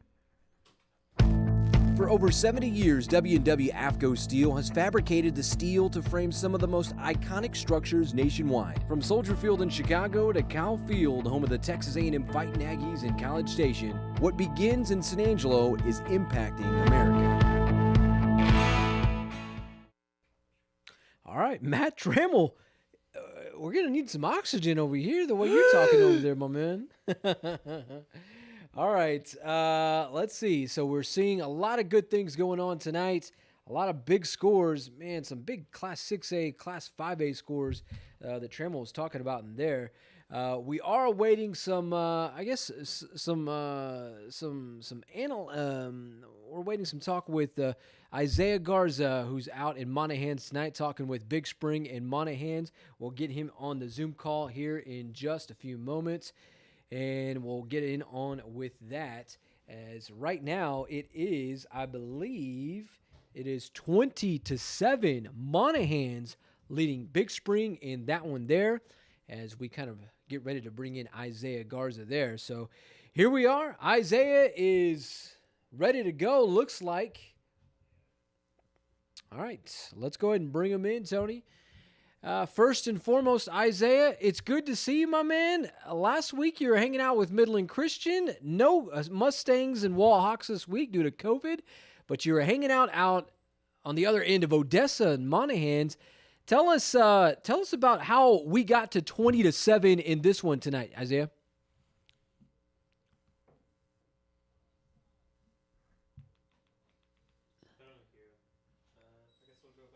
Let's see. All right. We'll correct a few things in that. Looks like we're having some technical difficulties with his audio there. Let's see. Hello. We'll come back to him in just a few moments. Until then, Manny, the Bobcats and good now? Can you guys hear me? Bobcats and them they're coming out of the locker room. So all right, should get them up here and quick. Let's go back to Isaiah. He's talking Monahans in Big Spring. Isaiah, it's 20-7 Monahans right now. How did we get to that score? Well, honestly, so Big Spring had an early lead, but their quarterback took an injury for about a quarter's worth of series, and Monahans took the momentum, and we're at 20-7. Tell me, is it surprising to kind of see Monahans doing some big things tonight? Not really. It's a hard fought game. The game's a lot closer than the score is right now. Monahans has made massive plays, one-handed interception, quarterback play is great. So it's not really surprising. It looks like they came out here ready to do their job. All right, you said Big Spring. There was some trouble there. Not trouble, but maybe a little injury with the QB1. Are you hearing anything? Or are you seeing anything that he might be able to make it back in the second half? So the last two drives of the second quarter, he was able to come back, or the last drive, last two drives, he was able to come back. He went down early on in the first. Hey, so of course we saw that first highlight where the quarterback, he put it in his chest. He wasn't scared of the contact. So do you think they'll be able to do it if he can't run and make those contact plays? Honestly, if he can't use his legs, I don't believe Big Spring will be able to pull out a win. No. Wow, man, making some that's good stuff there. All right, Isaiah, how good do you feel that Big Spring can come back, or are you feeling maybe Monahans has an opportunity to kind of hold on for this one? What do you think? I think it's going to all depend on the health of QB1 for Big Spring. If the quarterback comes out of halftime in Big Spring and he feels good, I think Big Spring has a great chance of coming back. If the quarterback's still banged up, I think Monahans runs away with this one. All righty. All right, Isaiah Garza, we appreciate you, sir. Always good chatting with you. 20-7, Monahans leading Big Spring there in Monahans. Isaiah, we will see you after the game. Appreciate you, sir. Yes, sir. Thank you. All righty, our man Isaiah Garza, just hooking it up. He's literally our Permian Basin correspondent. I'm in, man. Love chatting with that guy, and he's getting so much better each week and each. He knows what's going on out there. Yeah, well, matter of fact, he is a former Midland Legacy football player. Rebel. Yeah, so from just a few years removed, so he played under Clint Hartman there in Midland. So I know he's looking forward to covering the Rebels next week when they welcome to town Arlington Bowie. But of course, we'll see what happens with Coach Hartman and those Rebels tonight in Arlington against Martin. Right now they're winning. That's the undefeated 3-0 against three solid teams. That would be pretty good, Manny. Okay. Alrighty, hey, we do have developing highlights, some developing video from Cristoval. Tony, if you want 2 to 3. Let's check it out. Cristoval with the rock. And, well, if it make ain't a broke, miss. Jacob Fava. Dude. Hey, he saw just running like a man possessed. I think, he saw what happened last year when, Braden Wilcox got that football scholarship, and he said, you know what, I can do the same thing, and I can show y'all. So that's his third touchdown tonight. Yep. Extra point is good. It is now 33-14, C-Town leading the kids from Sutton County. How about that, Matt Trammell? Hey, that's filthy. I love it. I love the way this kid plays. Look at that motor on him, just churning those legs. I mean, you never know. This kid might be player of the week. Well, I tell you what, that's that play right there alone is it's a La Esperanza play of the game type nominee That one or his other one. His other one was 50 yards too. Yeah, I mean, let's go back to the desk here, he's Tony. running it all, man. He's going and he's playing hard. Not too bad. All right, Jacob Favre, appreciate you, sir. 33-14, Cristoval leading Sonora in that one. Let's see. All right, looks like we have a development here. Let me see what's going on with this one here. Okay. From El Dorado. So last we checked, it was what, 22-16, something along those lines. Yeah, I think 23, 24, something like that. Well, so opening kickoff of the third quarter. Here we go. By WW AFCO Steel. Kickoff here in Coahoma. What? Look at that kick return there. Or actually, El Dorado. It looks like they got the football. Dorado. Yeah. El So Dorado onside kick to come out of halftime when you're up or what? Hey, it's tie ball game. It's 16-16, right? It was a fumble right there. So Coahoma gets the rock and making their way upfield. And El Dorado fumbles it. forcing the fumble, getting it my right goodness. at midfield. So, I mean, if you're Corbin Covarrubias, this is a gift, my man. Oh, man, this is just another chance to get ahead because, it's been a tight game so far. So we'll take every little bit we can. Indeed. Let's come back to the desk, Tony. So we'll see what happens with the kids from Schleicher County. As good as news as that was for people of the Concho Valley, we love fumbles when we get them. But as we're about to see at San Angelo Stadium, things are not always the same. Oh, Trammell. So first Central, they come out. This is the first drive after halftime. The one before this, it was a long, drawn-out screenplay, kind of almost a tricky kind of thing. And then, they keep trying to mix it up. So we'll just show you what they got. So it's a long-developed counter. Oh, actually, this is the play before. Sorry, excuse me. Well, let's let it ride. Yeah, there. that's fine. We'll watch a little We'll let it action ride. here. So- But earlier in the drive, like I said, it was a long-developed screenplay that got them to the point they're at now. But it's not going to end well for the Bobcats. See, they're trying to experiment. They're trying to do creative plays. They're trying to fool them to try to get down the field because that's how good this defense is right now. All right, so Central trying to get anything going here. Gosh, it's what 24-3 at this point. Yeah, 24-3. First drive of the second quarter. There's this just a weird, funky misdirection. But either way, it's a cough up, and that's going to be. Look like Sammy Navarrete there. Yeah. Yikes. I can run this back one more time if y'all want to take another look Yeah, at let's it. take one more look at that play there. And, we saw Navarrete kind of give it up last week. The ball hit the carpet there.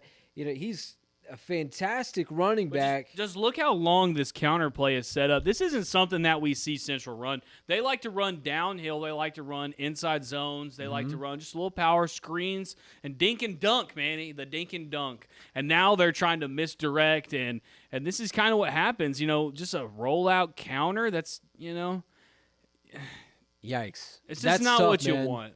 That's tough. So this gives Vandegrift very good, or it gives them field position inside Central territory. Yep, on the 45. We'll see what happens in that game there. So 24-3 right now as we speak from San Angelo Stadium. Vandegrift leading your Central Bobcats. Man, the Bobcats they're just eking to get something started. All right, Tony, let's come back to the desk. We do have an update from Ratliff Stadium with Odessa Permian, Amarillo Tascosa. Tony, if you want to go 2-3, courtesy of WWAFCO Steel. And here we go. Tascosa marching from about, the 35-yard line. And look at there. Just taking it the distance. My man going in for the touchdown. And that is going to give Tascosa, I believe, the 21-0 lead, if I'm not mistaken there. Yeah, whole lot of Amarillo this evening as they make their second consecutive trip to the Permian Basin in 2 weeks. All right, Tony, let's come back to the main Manny, I desk have here. a positive update from Central. Fortunately for the Bobcats, there was offsides on the dang play. Get out. Yeah, so it looks like Central gets to keep the ball, and we're marching, and currently we are now on the 25-yard line. So is this is a delayed play, correct? Yes, this is delayed right here. They just called a timeout. So. Okay, so we'll see what happens. Go back to Manny. So Central, are they now in Vandegrift territory? Yeah, so they're now on the 25-yard line, and they look like they're about to score. Okay. Do we know how they got to Vandegrift territory? Let's see. Imagine we can run that back. While we get ready for that, hey, Tony, we do have an update from El Dorado, and let me get this thing cranked up here. Here we go. All right, so let's go back to Slacker Chat.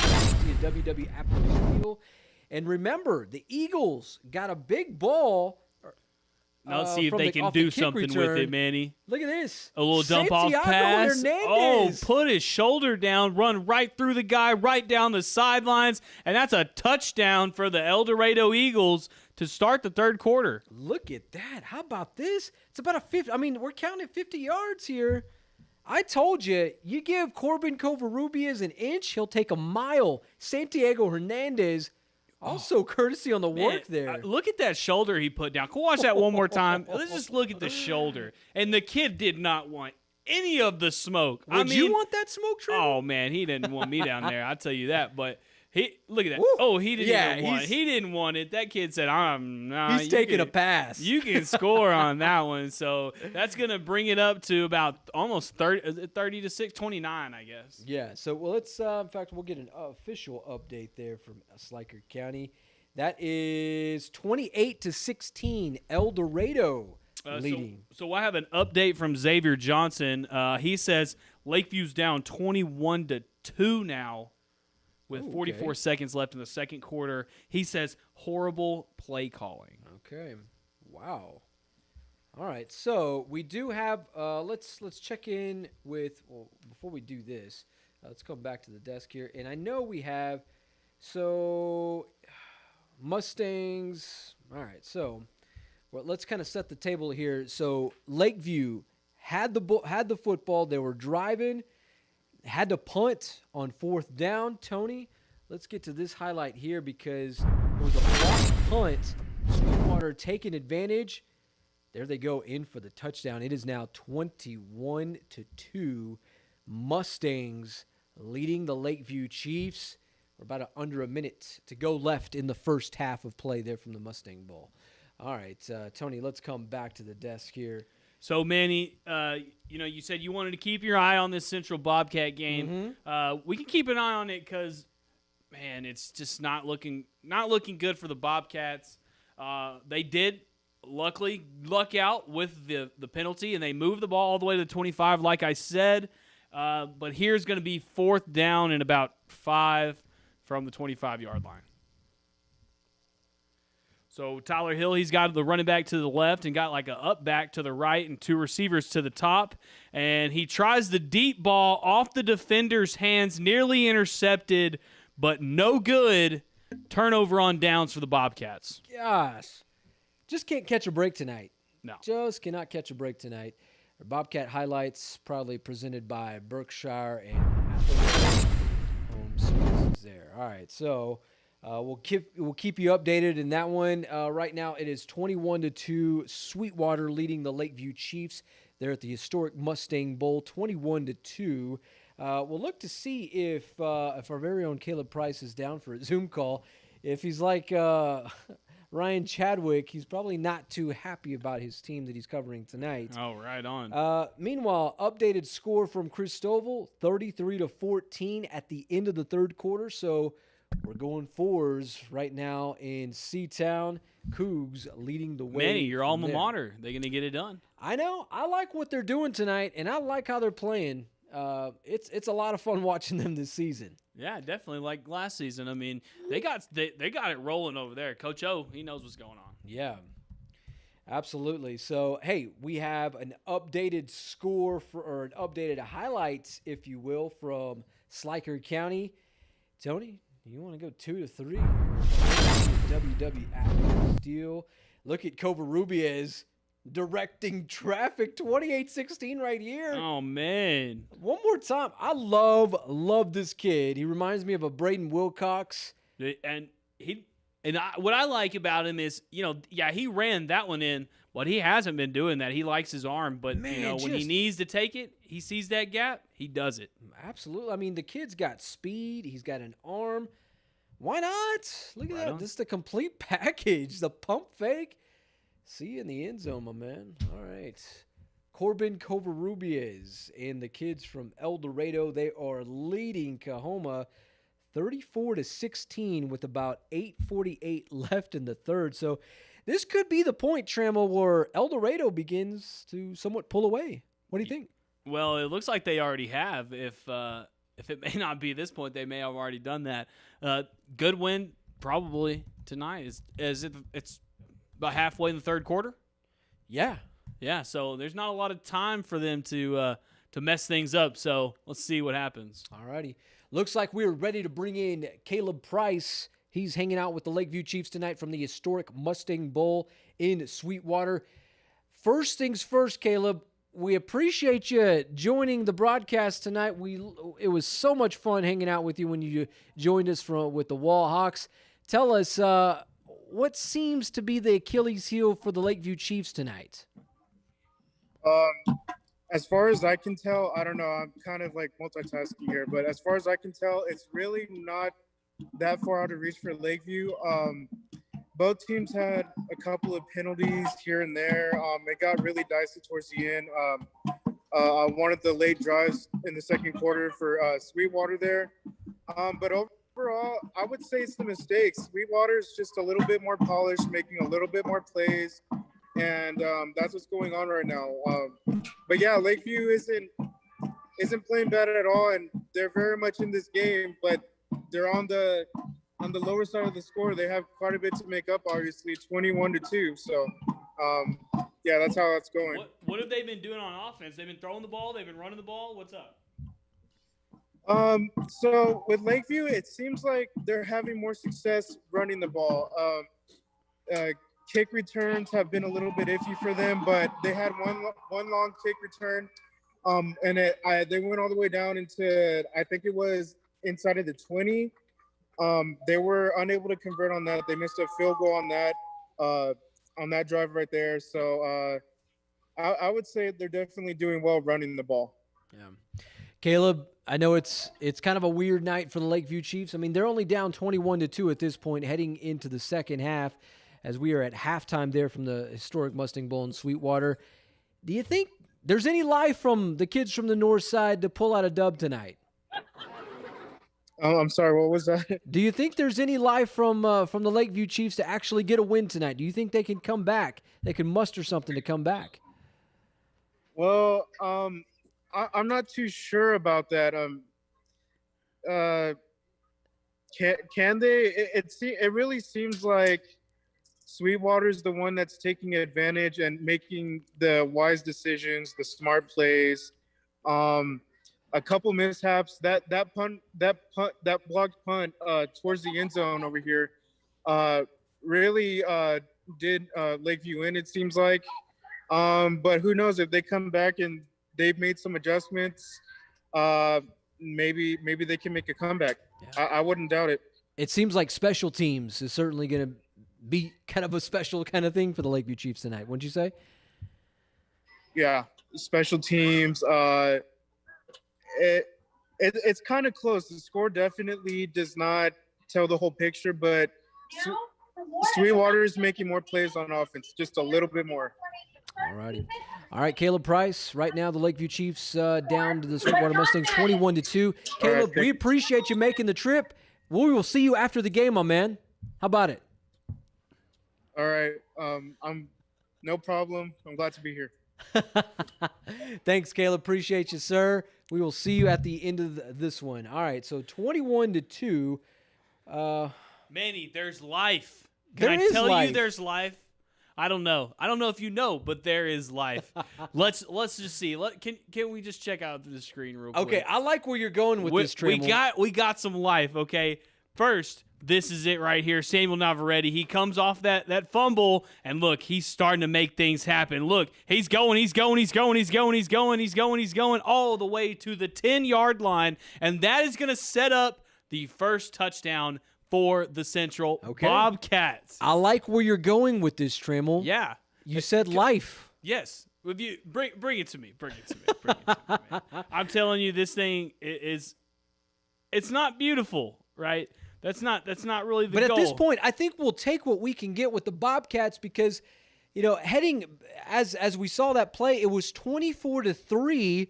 Central just looking to get something going. Yeah, and so here's the next play. We'll see if they got it going. Same thing. Hand it to Samuel Navarrete. Follow your blockers and just get in the end zone. I love it. That's rough and tough football there. That's right. So that's going to make it 10-24. Manny, I'm not even going to mention that the play before that, they got stuffed on the 1 yard line.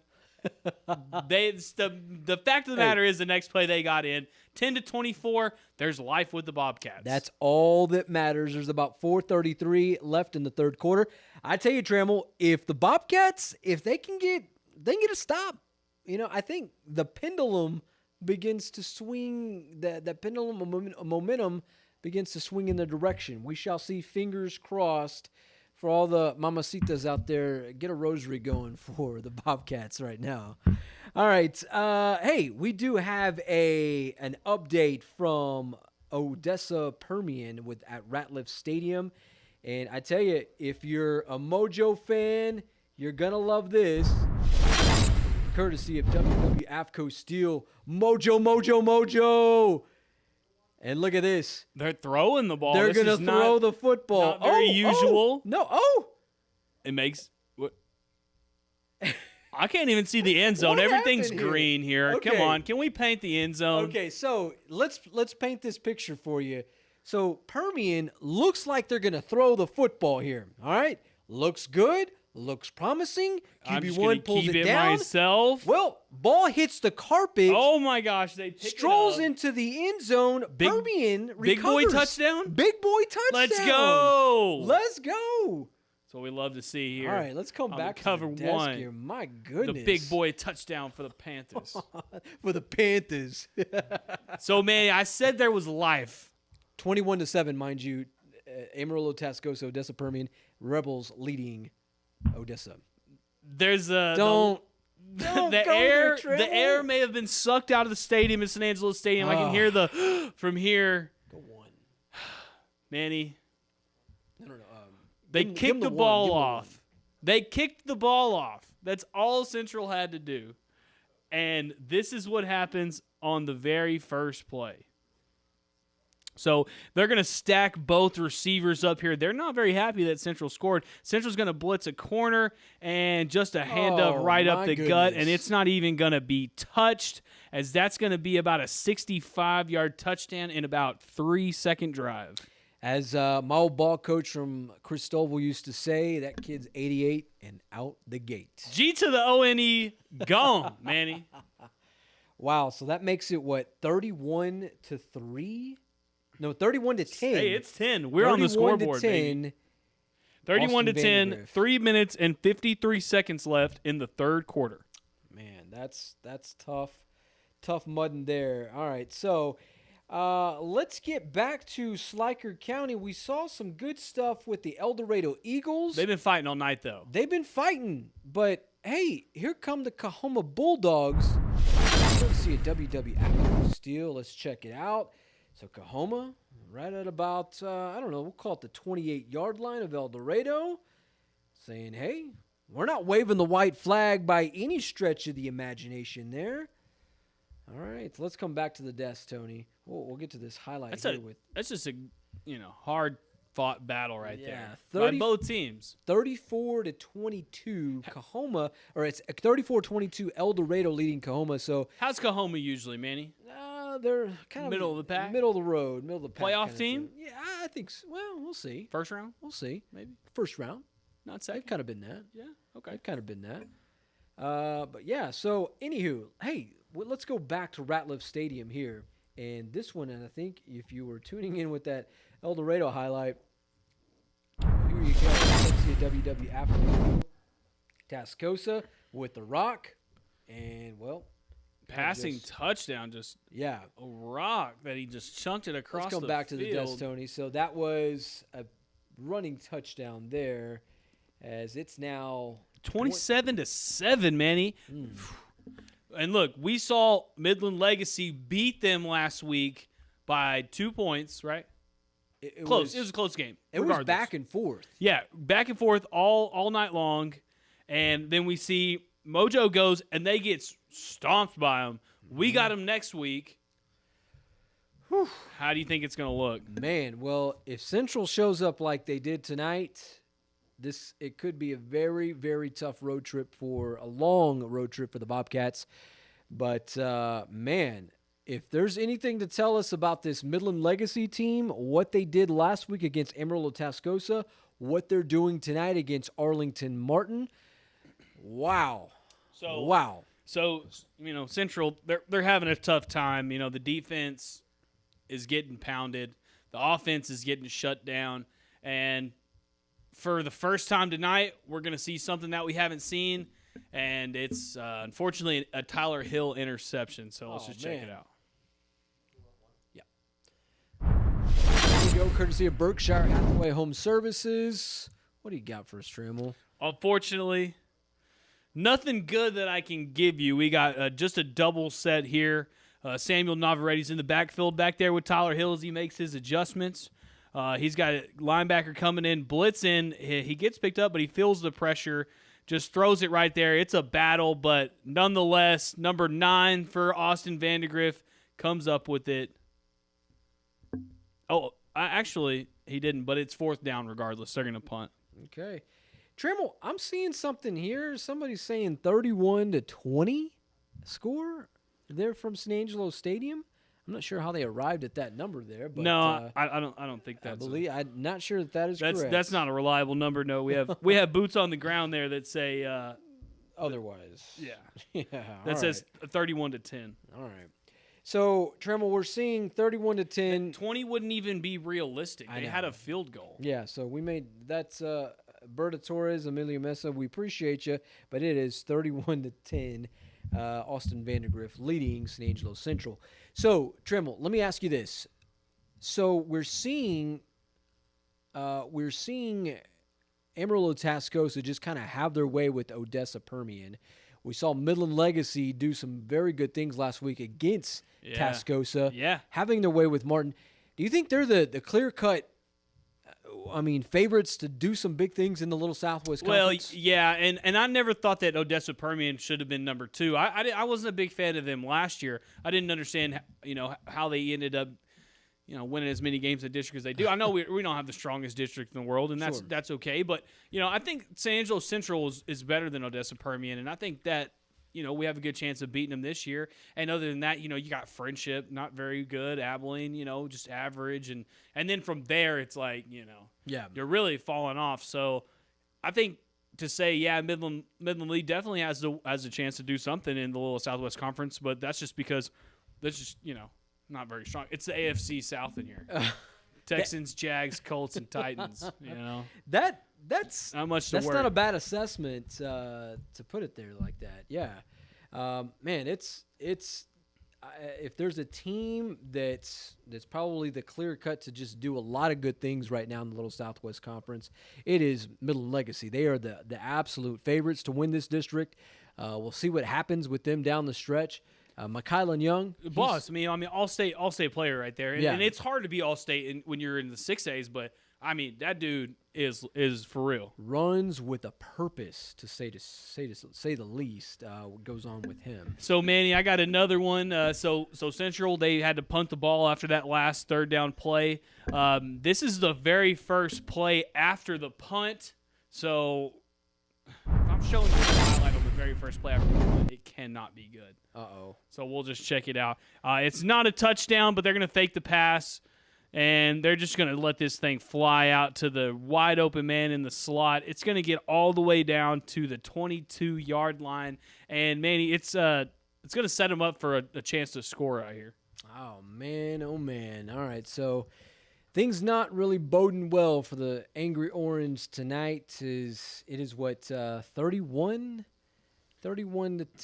right now. Yeah, 31-10 at that point. 31-10 as Austin Vandegrift kind of nears the goal line, and I'm pretty sure that we'll have an update on that. If you just should come back to me. So then they get all the way down. They get to the 8-yard line. This is, usually where that Central has in the past 2 games has had that bend, don't break kind of mentality. It's not happening tonight. Let's check it out. So Berkshire Hathaway presents it to you. He just hands it off to his running back.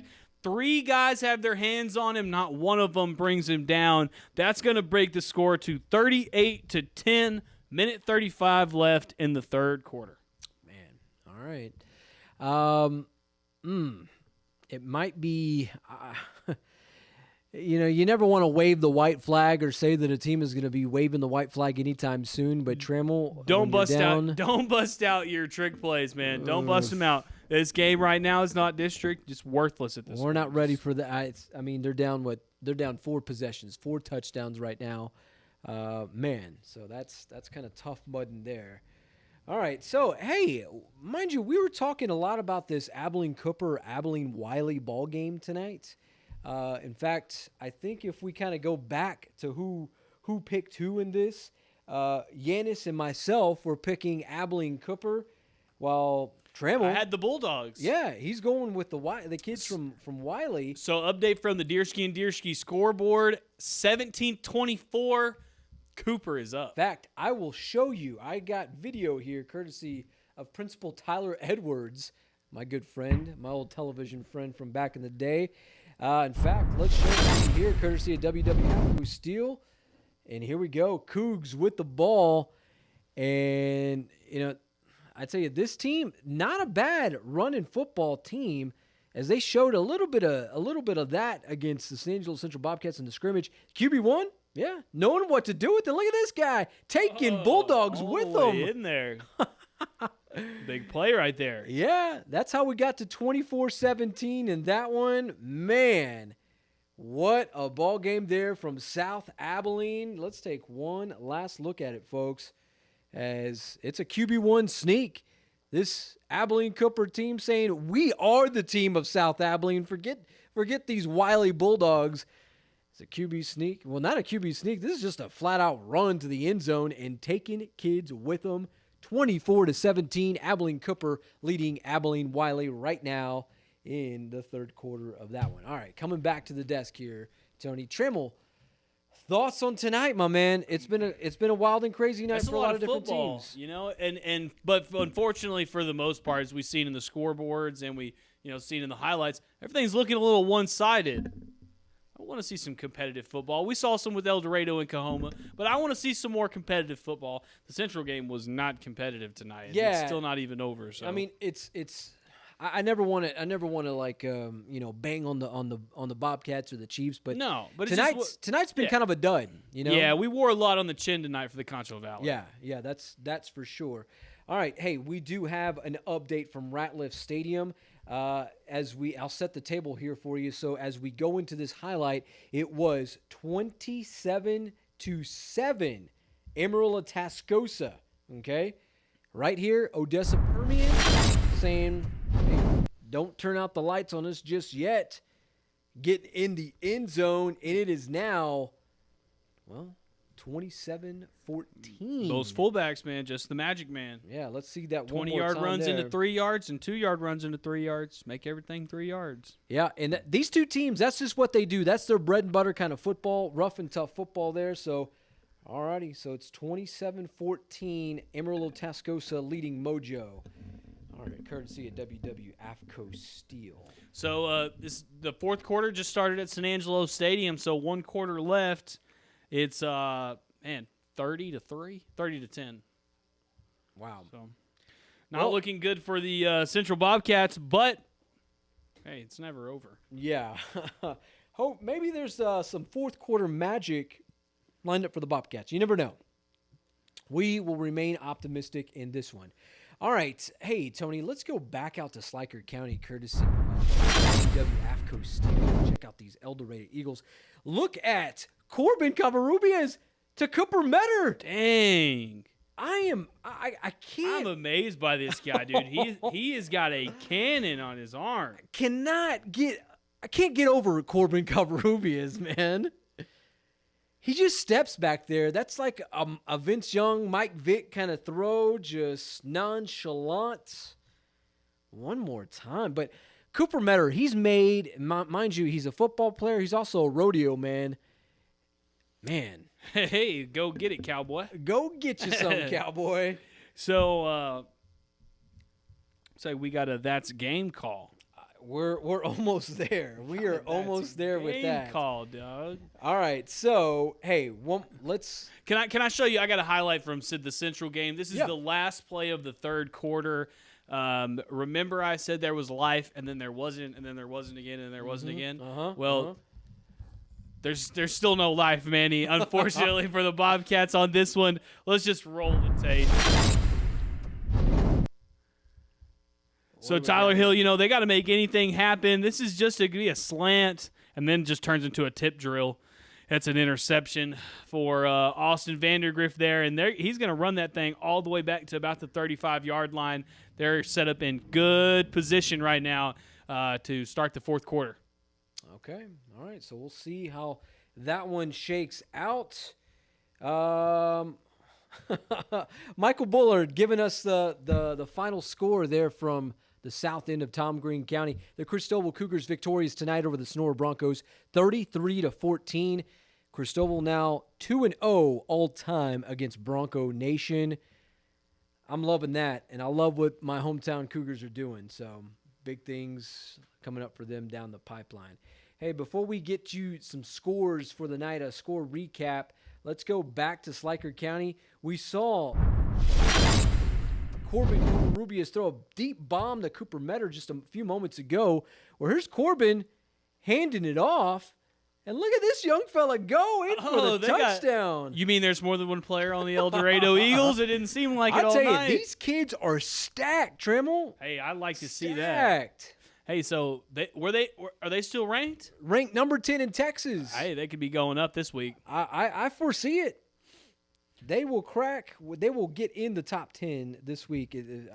If the AP is good to them, perhaps they will. I think they may have to run up the score a little bit more for them to maybe move up a few slots. But wow, Tony, let's come back to the desk here. So Manny, I showed you the interception, unfortunately, and I just want to let you know it did not take any time at all. This Austin Vandegrift team is very good, guys. Remember, this is just about gauging how good of a football program Central has right now. And right now, this will show you they need to work on the secondary. Let's take a look.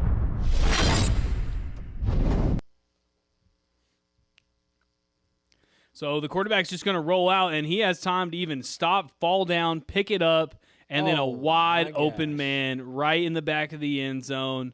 Waves to the Central bench and walks off the field. 45-10 right now. My goodness. Not looking good for the Bobcats. No, it is not, Matt Trammell. So I think probably we can probably say that game. Turn out the lights. Yep. All right. Hey, let's go back out to Abilene. We showed you a highlight there with Abilene Cooper and Abilene Wiley. It was 24-17. Last we saw, it was Chris Warren's second touchdown of the night, the Abilene Cooper quarterback here. Well, let's go back out there, courtesy of WW Steel, and check this out. Look at this pass right here. The grab, the stock block. Yeah, almost in for the truck over all the way in. Oh, he's down at the 1 yard line. Man, that's Cooper right there, right? Those are the Cooper Cougs. Man, so it looks like they're gonna go up 2 scores right here. It could be. Man, what a play. Man, you said that El Dorado may need to run it up a little bit. We got a score update of 42-22 now. Okay, they're by 20 points. I think so. Let's come back to the desk here. Man, fantastic pitch and catch there from the Abilene Cooper Cougars. Now, Trammell, from what I see, a lot of these teams and how El Dorado was able to crack that get in that top 10 was them kind of just, the way they were able to beat San Saba in week 1. They beat them by double digits, and it was a very one-sided affair. And I think in order for El Dorado to kind of move up a little bit, obviously teams in the top 10 at this point of the season, they may not lose, but I guess it's how you win. Yeah, it's BCS type maybe scoring.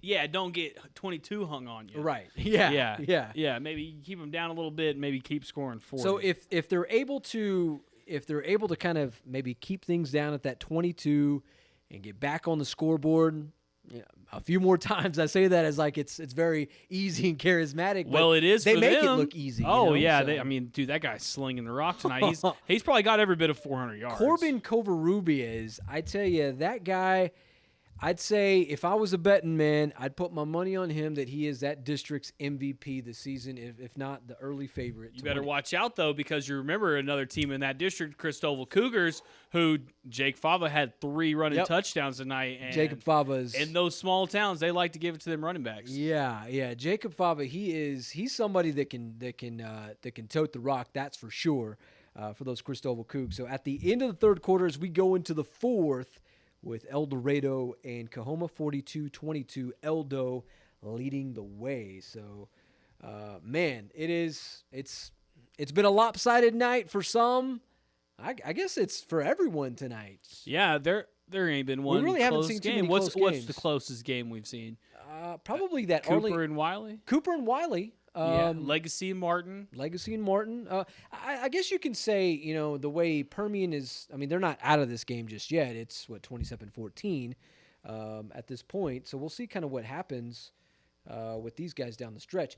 Trammell, you want to get some scores ready? Yeah, I was going to say, since, we're going ahead and we're talking about the close scores, we might as well take a look at them. Guys, remember, the score page this year is brought to you by Deersky and Deersky Realtors, the real estate professionals of Texas. I'm getting everything prepared here, and then we'll get it rocking. Yeah, it's I'm anxious to see what Arlington Martin Midland Legacy look like tonight. All right, well, let's check it out. Okay, so Sweetwater Lakeview, it's still halftime, 21-2. Sweetwater is up in that one. Austin Vandegrift, San Angelo Central. Now it's 45-10 as that one's in the fourth quarter. Let's see. We're going to go past some of these. Grape Creek TLCA 29-6. Grape Creek's up in that one. That was a halftime score. Canadian Bushland 35-7 Canadian. Stephenville Salado 14-7 Stephenville.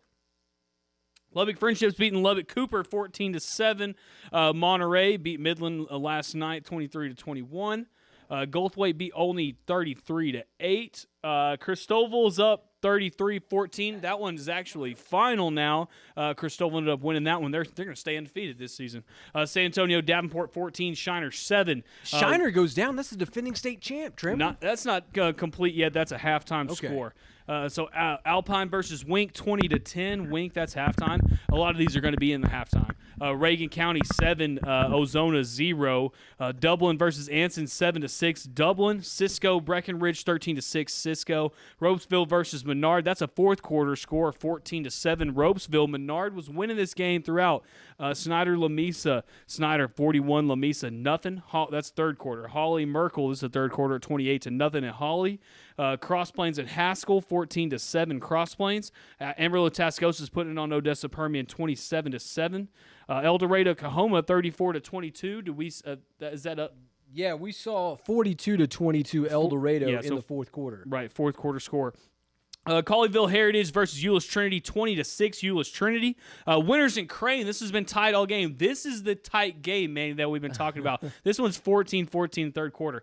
Allen Cedar Hill, 21-16. Allen's up in that one. Junction, Ira, and Junction's up 30-0. Tyler Legacy versus Longview. Longview 26, Tyler Legacy 17. Roscoe versus Miles. Roscoe's up 28-6.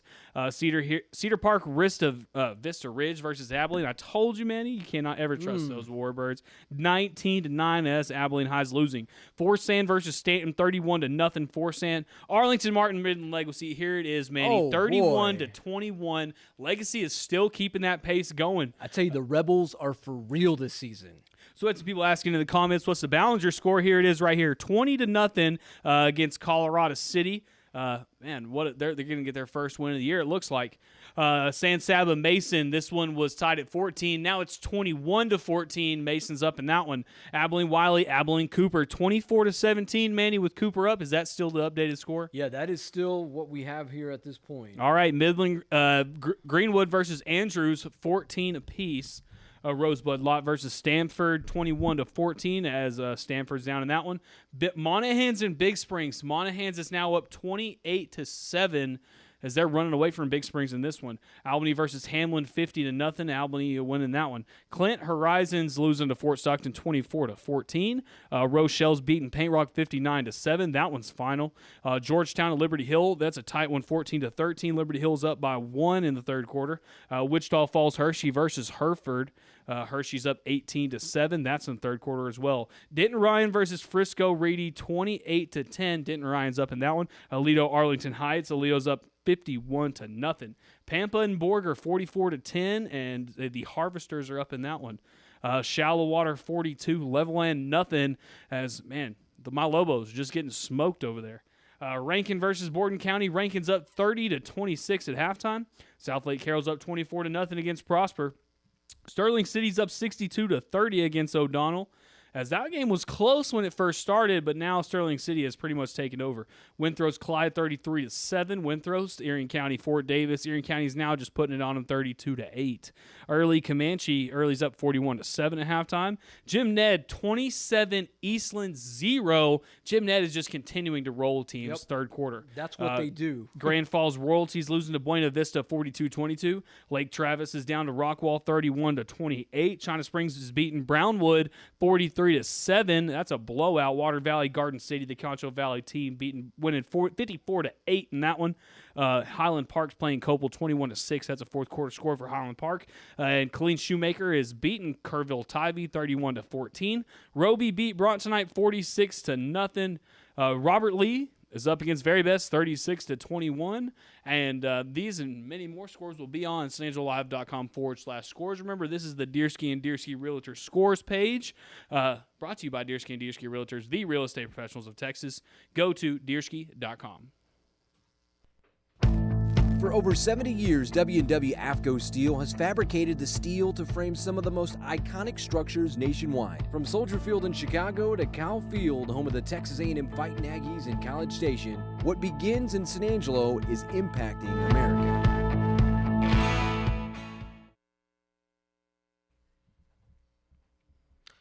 Alrighty.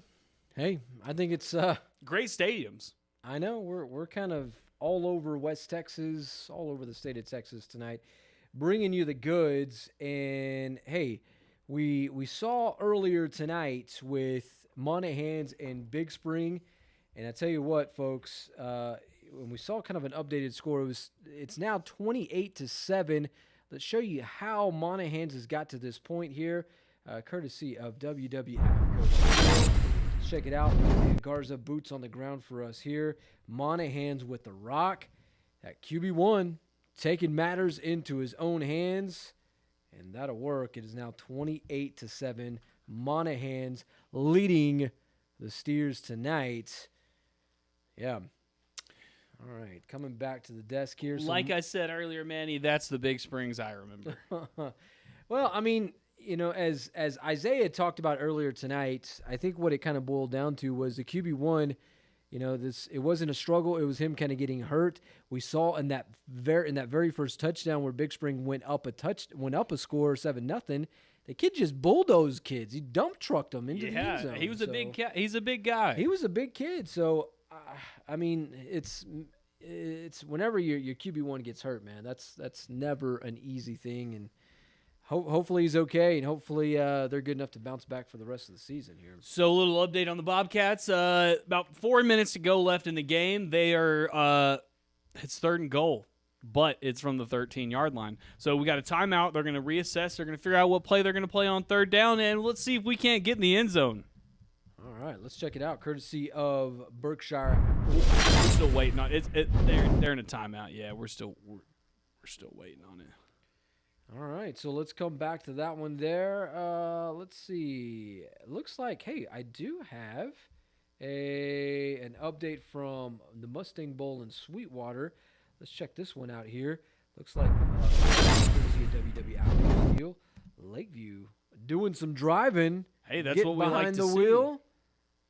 You know, with the pass and a tip, and he caught his own tip drill. Good job there on that one, keeping your hands active, keeping your eye on the ball, not giving up on the play. Mr. Choppa.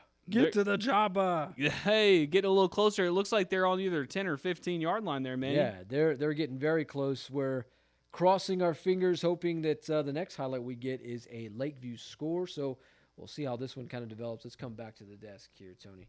All right, so last we checked, it was 20. I mean, it was still the same score as we saw. It was the last time around. It was 21-2, 20-2. Sweetwater leading Lakeview. So that ball, that completion there puts them inside the 20 of the Sweetwater Mustangs. So we'll see what kind of happens here in the coming moments. Okay, so Manny, I got an update from San Angelo Stadium. What do we got? Okay, Trammell? so all right, if you're down 45-10. And it's 4th and goal from the 8-yard line. Mm-hmm. Are you going to kick the field goal for 3 points or the touchdown for 7? I think I'm going for 6. I'm going for the touchdown, and I'm because it's 45-10 because Right. it doesn't matter, right? Okay. All right. Well, let's just check out, see what Central does. Oh no, Trammell. All right, we'll work with that. We'll work that in. There we go. Kick is up, and it's good. 13-45. Woo, made a difference. Okay, well, we'll take what we can get. Yeah, well, if that's all you can Let's get. come back to the desk, Tony. So 45-13, Austin Vandegrift. Oh, and they sure are getting those orange and blue lights going crazy out there for that late fourth quarter field goal down by 40. If you've seen the LEDs on Thursday night, or just there at San Angelo Stadium, if Central's having a home game on Fridays, it's all lit up orange. If Lakeview's at home, it's the Love You Blue there. So we'll see. Well, hopefully we have some more good news from the Bobcats and maybe not a field goal next I think time there will around. be some good news because I think the game's almost over. Next week Trammell. starts tomorrow, right? Yeah. All right. So, hey, before we kind of show you the next highlight, let me kind of set the table here. So, we're seeing Odessa Permian not go quietly into the West Texas night. Last we saw, it was 33-14. Amarillo Tascosa leading Permian. Well, right now, Odessa Permian, they are back in this one here. And let's go out to Ratliff Stadium. Let's check it out. Permian getting to the line. They're saying, hey, we're not trying to get a white flag involved. Humming that tater to the corner of the end zone. Touchdown mojo. It is now 33-21. One more time. So Permian not down and out. I mean, they're still in this game. If they get a stop or two, you never know what can happen. Permian not looking too bad here. So they're making it a ball game, a two-score possession, two possession kind of game from Ratliff Stadium. All right. So we saw earlier that Lakeview, they had that great catch from Choppa. Basically, it was a tip drill to himself. Got him down there, man. They got him inside deep into Sweetwater territory. Well, here, with about 7:29 left in the third quarter, and let's check it out. Steel, and they're going to settle for a what? Well, kind of what the Central Bobcats just did. San Angelo ISD field goal. Yep. And there we are. What's the score? Let's come back to the desk. 22-6 now. Yeah. So at that down point, by 3 scores. Let's kick a field goal. So that's going to make it, 22-6 at that point, or 22-5. It's a weird number. 5, such a weird number to get up on the scoreboard. 8 doesn't 9 or 8 sound better than that? Could be. The struggles kind of continue for the Lakeview Chiefs with about 7:29 left in the third quarter. 29-yard field goal. The Chiefs settle for at this point here. So, man, tonight just really isn't our night for Concho Valley teams unless you happen to be Cristoval or El Dorado. El Dorado. That's about it. Yeah. Central, dud, Wall, sick. I mean, just falling apart. Yeah, for the Wall Hawks, the road for them does not get much easier. Well, at least, they didn't have to play that Midland Christian team because that's a good football team. That would have been extremely tough. Yeah, that's a good football team. Really, Especially really if they tough. were missing a couple people from COVID. At least they, got to take a week off, recover a little bit, kind of get their stuff back together. They're going to have to get ready for Jim Ned, so they're going to have to play a big team eventually. Yeah, so next week it's against Mason, who's right now 2-0. Yeah, but they're in a Approaching tight 3-0. game right now, so Yeah. we'll see if they can come out. And then on Friday, October the 1st, it is against the defending Class 2A Division I state champion, Shiner, the Shiner Comanches, down in Fredericksburg. And Shiner, I mean, they're a good football team, and, that's next 2 weeks for the Wall Hawks. Big-time football, difficult football, if you ask me. So we'll kind of see what happens here. We do have an update from Nolan County with the Sweetwater Mustangs and the Lakeview Chiefs. Let's check it out. Lakeview kind of on the defensive side of the ball now. And After Sweetwater, the field goal to make it 5, Yeah. just a little screen play, make one miss, and get behind a few blockers, get all the way down to the 45-yard line, Manny. Yeah, the Lakeview defense just kind of just having their woes tonight. Take one more look at that. I mean, look at the size of the Sweetwater team. Is it look at the size of the Sweetwater team or look at the size of Lakeview? I'm going to say the Sweetwater kids in this one. Yeah, Lakeview's got some size in some places. Sure. Let's come back here, Tony. So, it's just tough sledding for the Lakeview Chiefs tonight. That's all. 21-5, Sweetwater leading in this one. Who do they have next week? Let's see.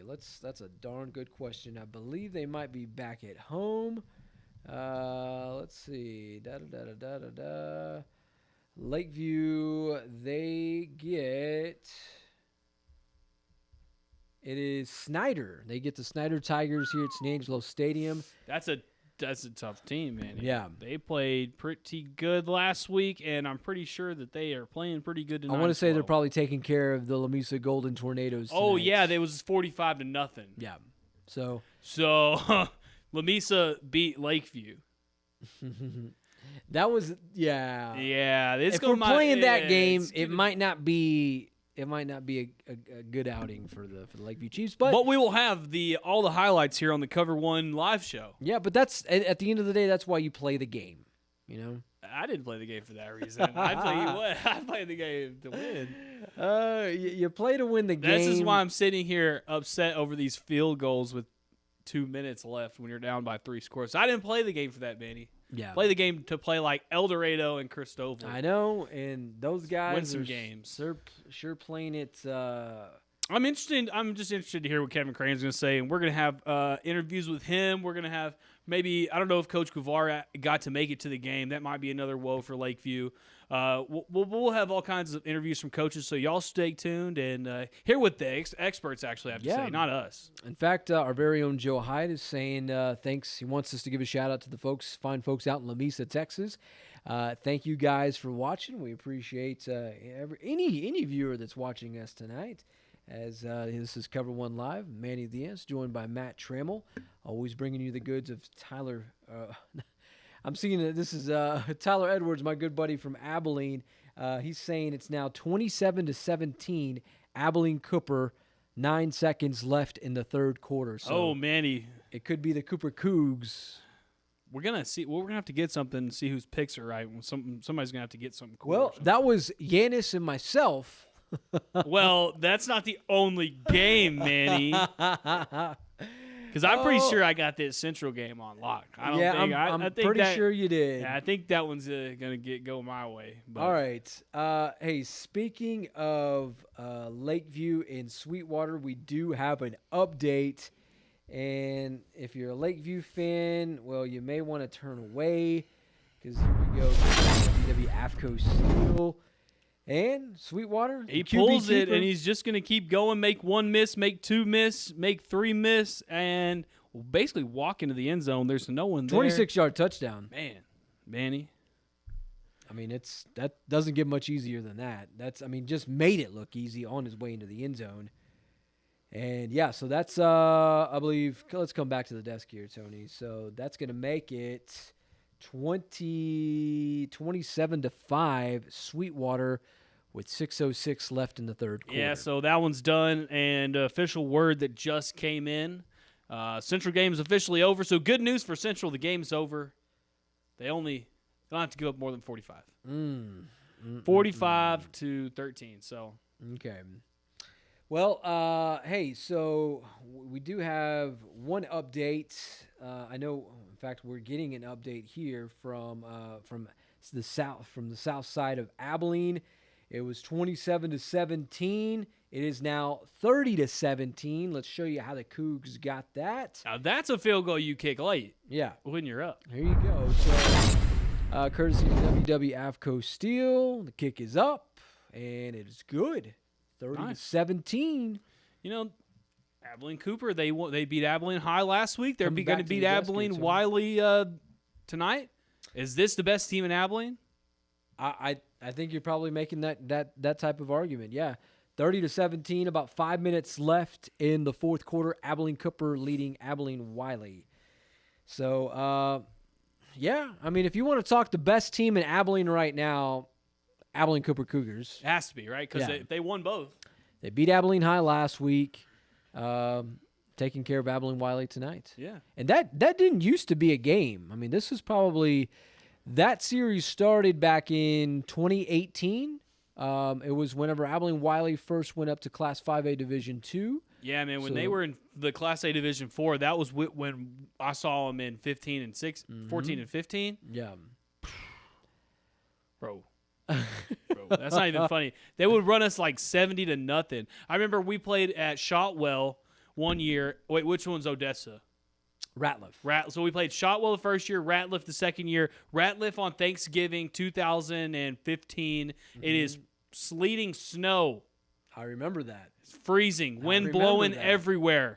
And they were like, just go out there and play. And we got beat 77-6. Oh, man. Yeah, no fun. But now things have changed. Now it's Cooper.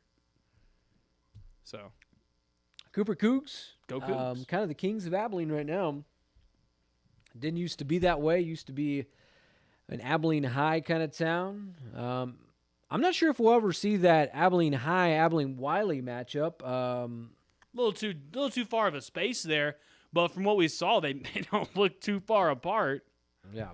It's only a certain amount of kids you can pull from Abilene. Yeah. And I mean, I think they're kind of stretching kind of thin. I know Abilene High, in terms of enrollment, they're not too far off from being a Class 5A Division I, Class 5A big school.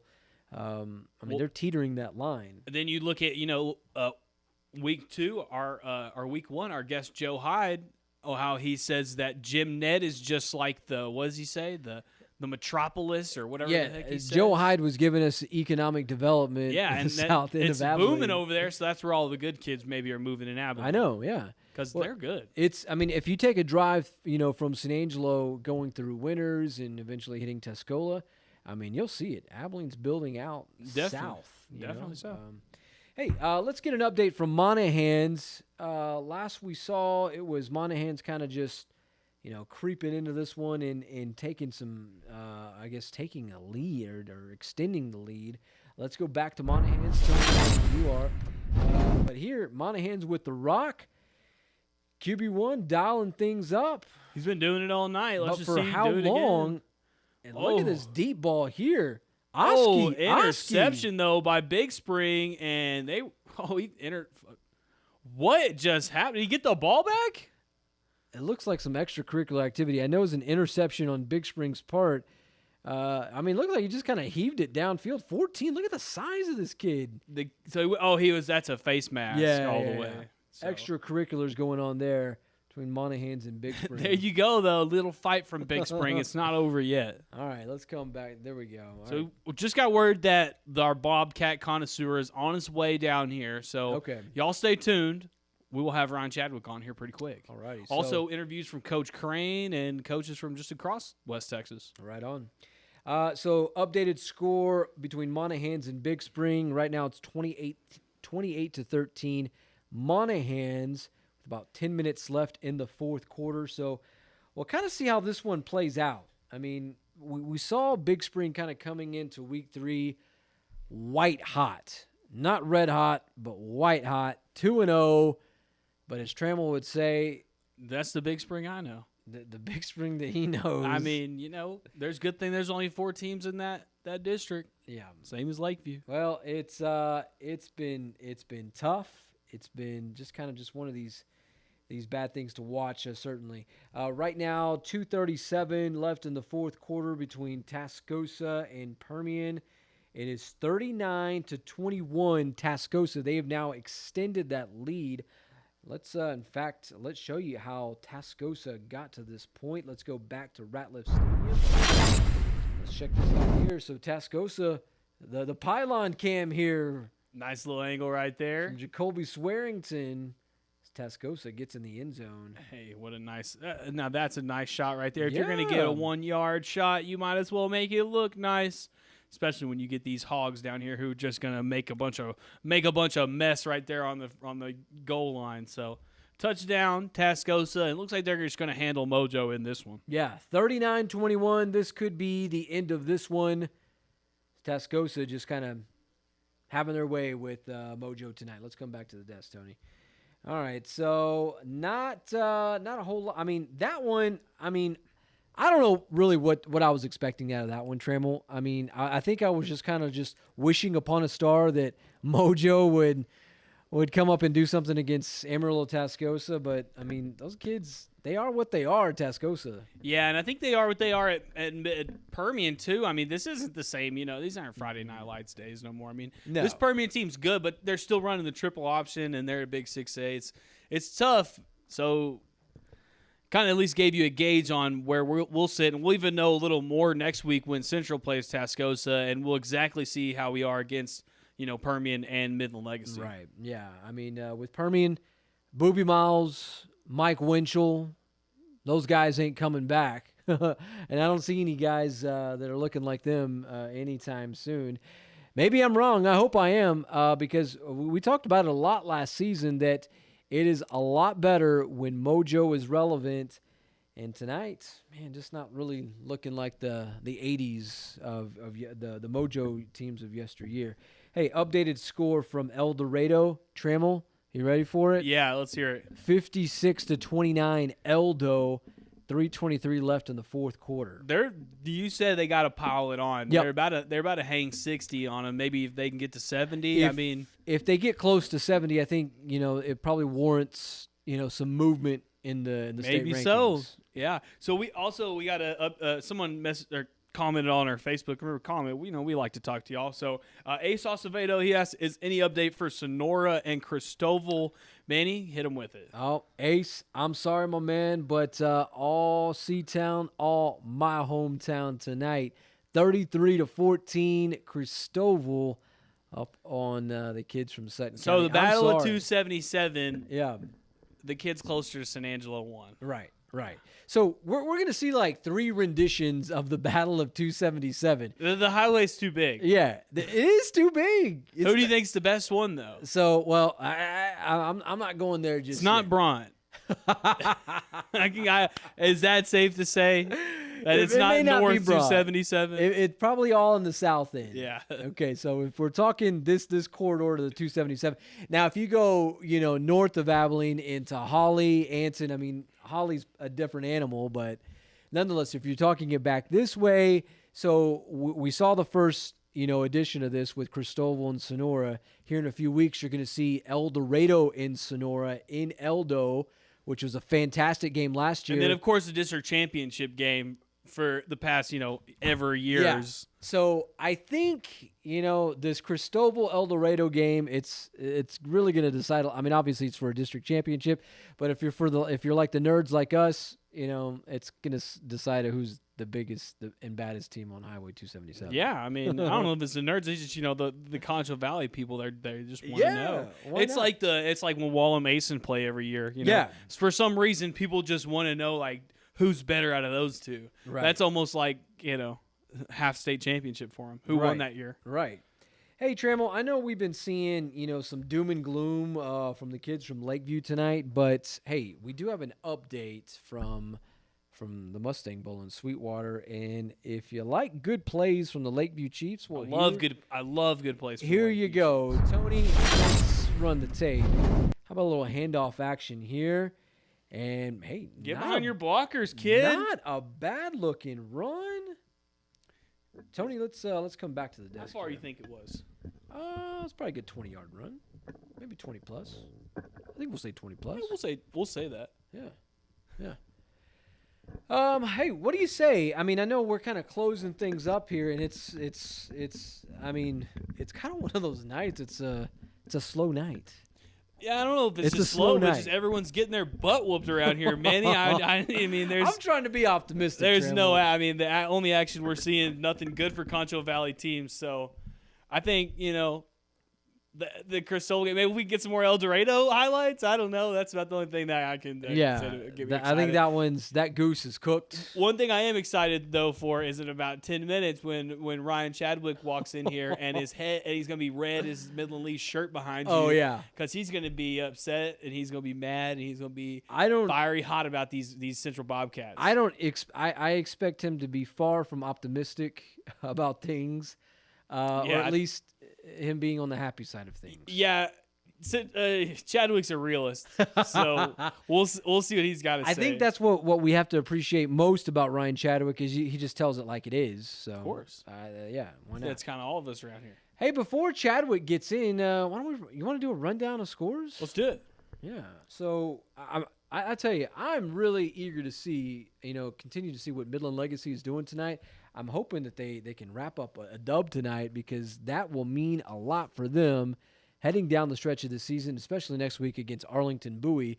If they can continue to move the way they are, Trammell, I mean, it could be blowout city once they enter district play against the likes of Odessa Permian, San Angelo Central, Midland High. Midland High, pretty much anybody who steps in their way. Yeah. I mean, those Midland High, Odessa High games, those might get pretty ugly.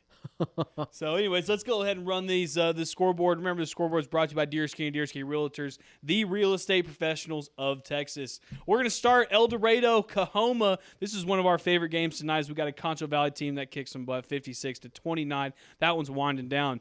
Abilene Cooper looks like they're going to take the Abilene battle 30-17. They're up against Wiley. Bushland, they're losing to Canadian, but yeah, they were down a lot more earlier, so now it's 42-35. That one's in the fourth quarter. Euless Trinity 30, Colleyville Heritage 20. That's a fourth quarter score. Erie County, this one's final 53-8 as they beat Fort Davis tonight.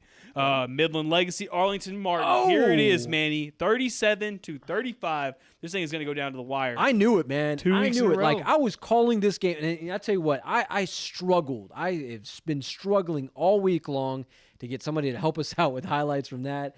Unable to get it, but I tell you, and I'm just biting myself. It's okay. We got the score. We'll see the score. Gosh. All right, Littlefield Post. Post was this one was a pretty far game, but now it ended up being only 1 point as Littlefield come back and win 21-20.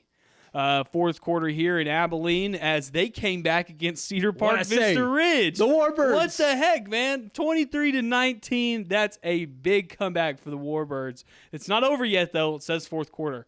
Winners in Crane. Crane ended up taking this one 27-13 as it was close the whole game. Amarillo Tascosa is up 40-21. Cross Plains is up against Haskell. This one's final 28-7. They walked away with it. Longview looks like they're going to take this one 39-20 as they're up against Tyler Legacy. Holly, they won tonight 41-7 against Merkel. Goldthwaite against Olney 33-8. Goldthwaite won that one. South Lake Carroll beat Prosper 31-0. They didn't even need that quarterback, Manny. Shallow Water against Level End 49-7. The Lobos got on the scoreboard. That's what I like to see. I'm sorry to hear about that. Hey, just a Friday night full of butt kickings. All right, Arlington Heights versus Aledo. Oh my gosh, Aledo 64-0 against Arlington Heights. What a game! They're the number one team in Texas. Menard, they ended up losing tonight only by 1 point against Robesville as they were able to come back. Denton Ryan versus Frisco Reedy, 28-10 for Denton Ryan. That one's final. Liberty Hill beat Georgetown 17-13 tonight. Fort Stockton 32, Clint Horizon 20.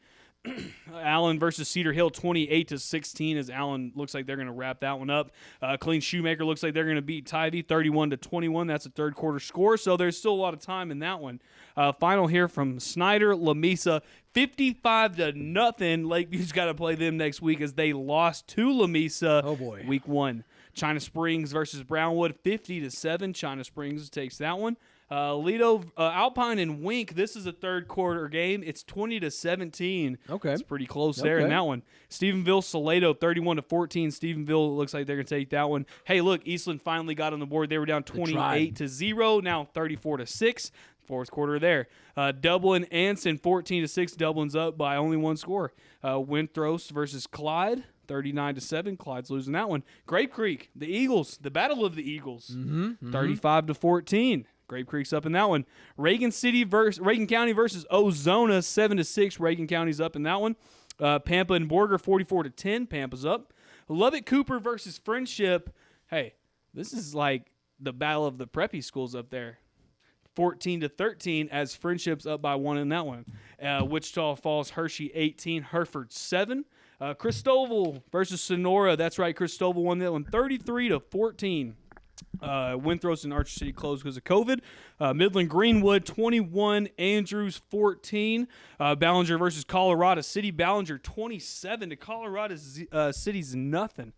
Cisco versus Breckenridge 20-6. Cisco beat the Roos in that one. Very best in Robert Lee. Robert Lee came back 36-22 as they were down early in this game. Roby beat Bronx tonight 46-0. Highland Park 21, Copel 6.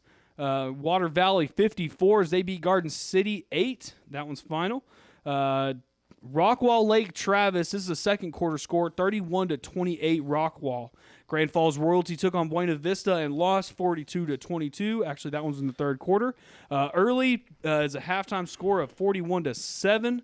O'Donnell and Sterling City 62, O'Donnell 30. Borden County is losing in halftime against Rankin 30-26. Rochelle beat Paint Rock tonight 59-7. Albany beat Hamlin 50-0. Monahans and Big Springs is winding down. Last time we scored check, it was 28-7 in the third quarter. Rosebuds beating Stanford 21-14. That's a halftime score. Mason and San Saba is a close one there, 21-14. Mason's up in that one. Forsan and Stanton, third quarter score of 31-0. Roscoe and Miles 28-6. Miles is down there. San Antonio Davenport 14 against Shiner 7. That's a halftime score, but we're going to keep a close look in that one. And more of these scores are available on San Angelo Live /scores. Remember, these are brought to you by Deersky and Deersky Realtors, the real estate professionals of Texas. Check them out at deersky.com. La Esperanza Chadburn Clinic is here to serve you, providing behavioral health services, adult primary health care, along with school and employment physicals, and so much more. La Esperanza Chadburn Clinic, located at 1610 South Chadburn, offers extended hours Monday through Thursday and Saturday clinic hours from 8 a.m. to 12 p.m. All right, we saw some big Lakeview plays down the stretch. Well, here you go. Here's a touchdown of the game. Good touchdown here. Hum that tater, 27-12. That makes it with about 15 seconds left in the third quarter. But I tell you, Sweetwater would eventually come back and get on the board again as they make it 33-12. But Lakeview, not a bad little pitch and catch there. No, they're definitely making it a game. I love to see that for the Chiefs there, Manny. All right. We welcome in Ryan Chadwick, or Bobcat connoisseur. I know it was tough watching that game. Final score tonight. 45-13. 45-13. Okay. Tony, we do have some thoughts from some words from Kevin Crane on the old iMac over there. If you want to kind of get that thing ready, in the meantime, we'll chat with Ryan Chadwick here. Ryan, I mean, I know Austin Vandegrift, a state-ranked team. Before we go to Crane, tell me, did you expect this outcome, or did you at least expect somewhat of a fight tonight? I actually spent a good part of this week watching some film from their previous games this season, at least from the first two. I knew that they were very good. Their quarterback is really good, and they're just a very well-disciplined team. They're also very big and very strong, and they knew how to execute. Like, I knew this was going to be a very tough matchup for the Bobcats, but I honestly didn't think we'd get blown out of the water. Like, I thought it would have been a little bit closer, but that just goes to show when you capitalize on mistakes, you can embarrass somebody. And the Bobcats made too many mistakes tonight, and they got embarrassed. So do you think that Austin Vandegrift, you think they're more talented than Central? Do you think they're better coached than Central, or do you think they just over-hustled Central? I don't know about better coached, because the Central offense, they played relatively well. I would say more talented, because it showed on the defensive side. The Bobcats couldn't stop them, and once they got tired, they really couldn't stop them. So I would say. What about the third out hustle? Yeah, I'm about to say, I don't think the Bobcats gave up or didn't play hard. It was just mental mistakes. You know what I mean? So I would definitely say that they were more talented and they executed better. But, I mean, the Bobcats played hard tonight. They left it all out there. Well, speaking of that, Tony, let's go 1-4 here, and let's get some thoughts from head coach Kevin Crane, head coach of the Central Bobcats.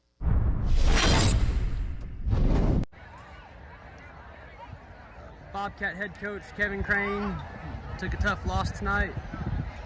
What's kind of your initial reaction to? Yeah, certainly not the outcome that we wanted or had hoped for. Vandegrift's a really good football team, and credit to them. I mean, they played well, played extremely hard. They're a good program, they're well coached, they got good players. So obviously we're disappointed in the outcome, but proud of the effort of our team. I thought we continued to play hard throughout the course of the game, and so that was good to see. And I talked to him about this is preparing us for our district opponents and our district schedule, and so every goal that we have still out in front of us. There, the beginning of the fourth quarter, what was the mindset going into that drive as far as moving down the field to take something positive into next week? Or yeah, absolutely. I mean, anytime you have success like that offensively on a drive, it's helps build your confidence, and like I said, we did some good things. Our offensive line played well, running backs played well, receivers did a good job. That's a really good defense, and so they certainly didn't give us anything for free. We gave them a couple freebies, but they didn't give us any, and so again, we're just going to try to learn from it and try to be better next week.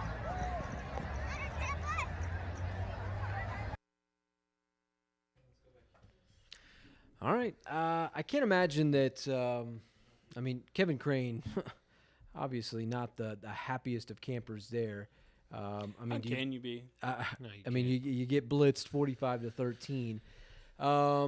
And that's the thing too. Like, I think Crane is I thought he was very frustrated in that interview right there, and it's completely understandable, because I will grant that Austin Vandegrift is a better football team overall than Central, but not 45-13 better.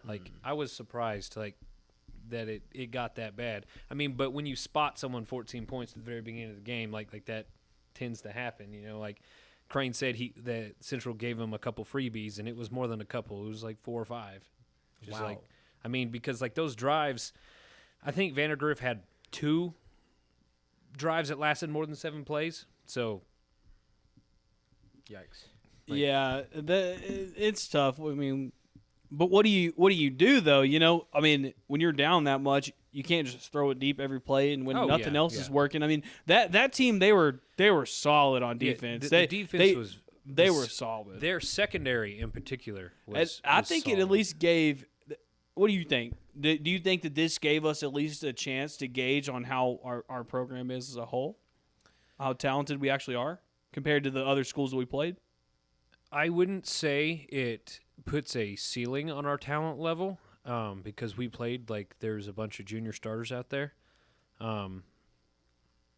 But I also think it was a very good wake-up call for our players who are currently there who enjoyed 2 pretty big victories in the previous weeks. Mm-hmm. It's just a different caliber of team, and you wouldn't face these kind of guys until the at least the second or third round of the playoffs. And if Central has any ambition of pushing into the playoffs, those are the teams that they're going to play. And if they don't want to get embarrassed, they need to get better. Specifically, and I'm not trying to dog on these guys at all, but like specifically in the secondary, we must get better. Like, it was not a good showing tonight. That has to be because, I mean, Vandegrift, they had so many opportunities down the middle of the field, deep down the middle of the field, and it's like there was that Central defense was nowhere to be found. Well, secondary. It's a lack of communication. I will say 2 of those throws particular where it just looked like they were standing by themselves in the middle, they caught Central blitzing. So, like – yeah, that last one in the back of the end zone, that one was usually blown coverage. Yeah, there. Usually there'd be a linebacker over in the middle covering that tight end, but missed tackles in the open field.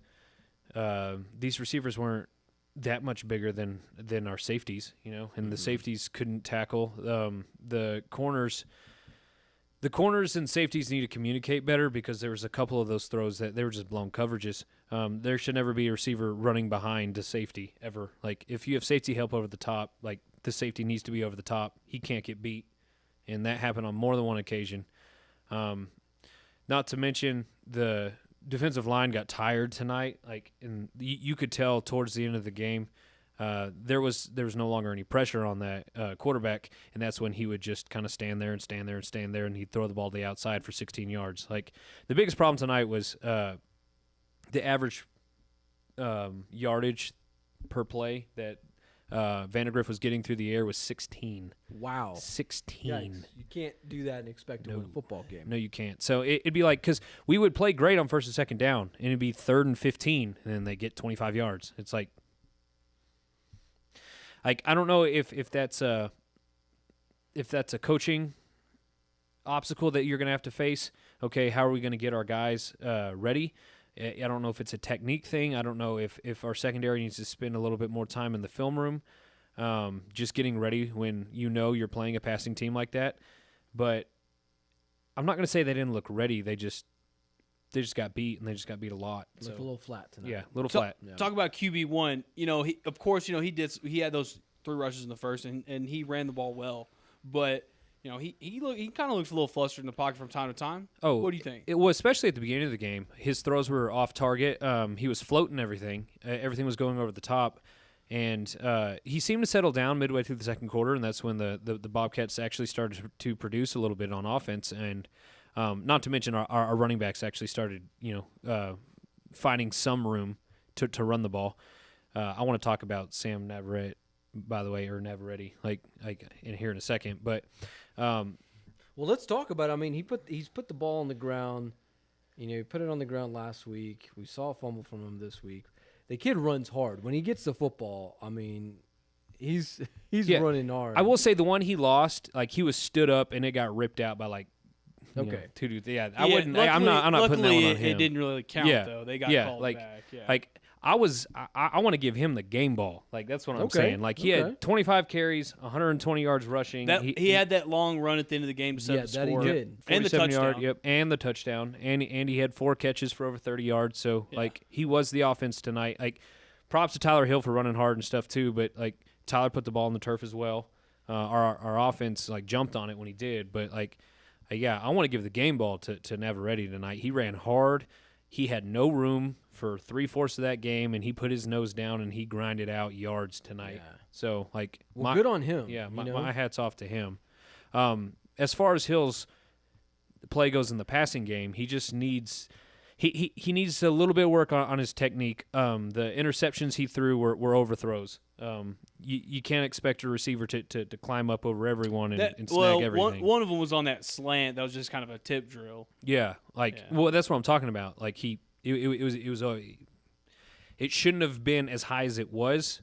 Like the receiver had to jump and he barely got a hand on it, and so it just popped it up in the air. So like it's not like he was off target, like behind or in front of. He's just floating everything. So.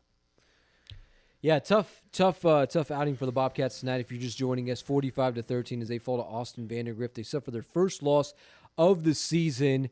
Ryan Chadwick here. In fact, you can check out his post-game write-up tonight on SanAngeloLive.com. We'll be on the front page.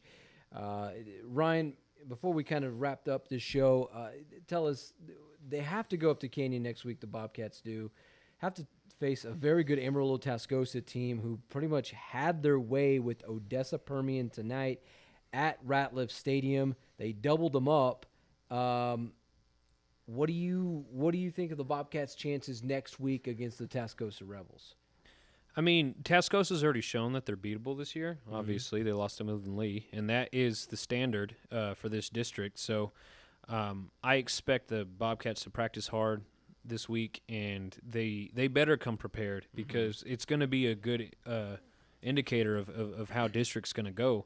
If the Bobcats don't play well against Tascosa, how are they going to play well against Midland Lee? Right. You know, because we're playing we're playing at home this year against Lee, right? Yes. Yeah, so we're going to host the Rebels here, or Midland Legacy. I'm sorry, I'm going to keep doing that this entire Easy with season. that. So here's a little roundup of what happened tonight throughout the little Southwest Conference. So final score: Tascosa beat Odessa Permian 40-21. Friendship beats Lubbock Cooper 14-13. 1-point game there. Abilene High comes back and beats Cedar Park Vista Ridge 23-19.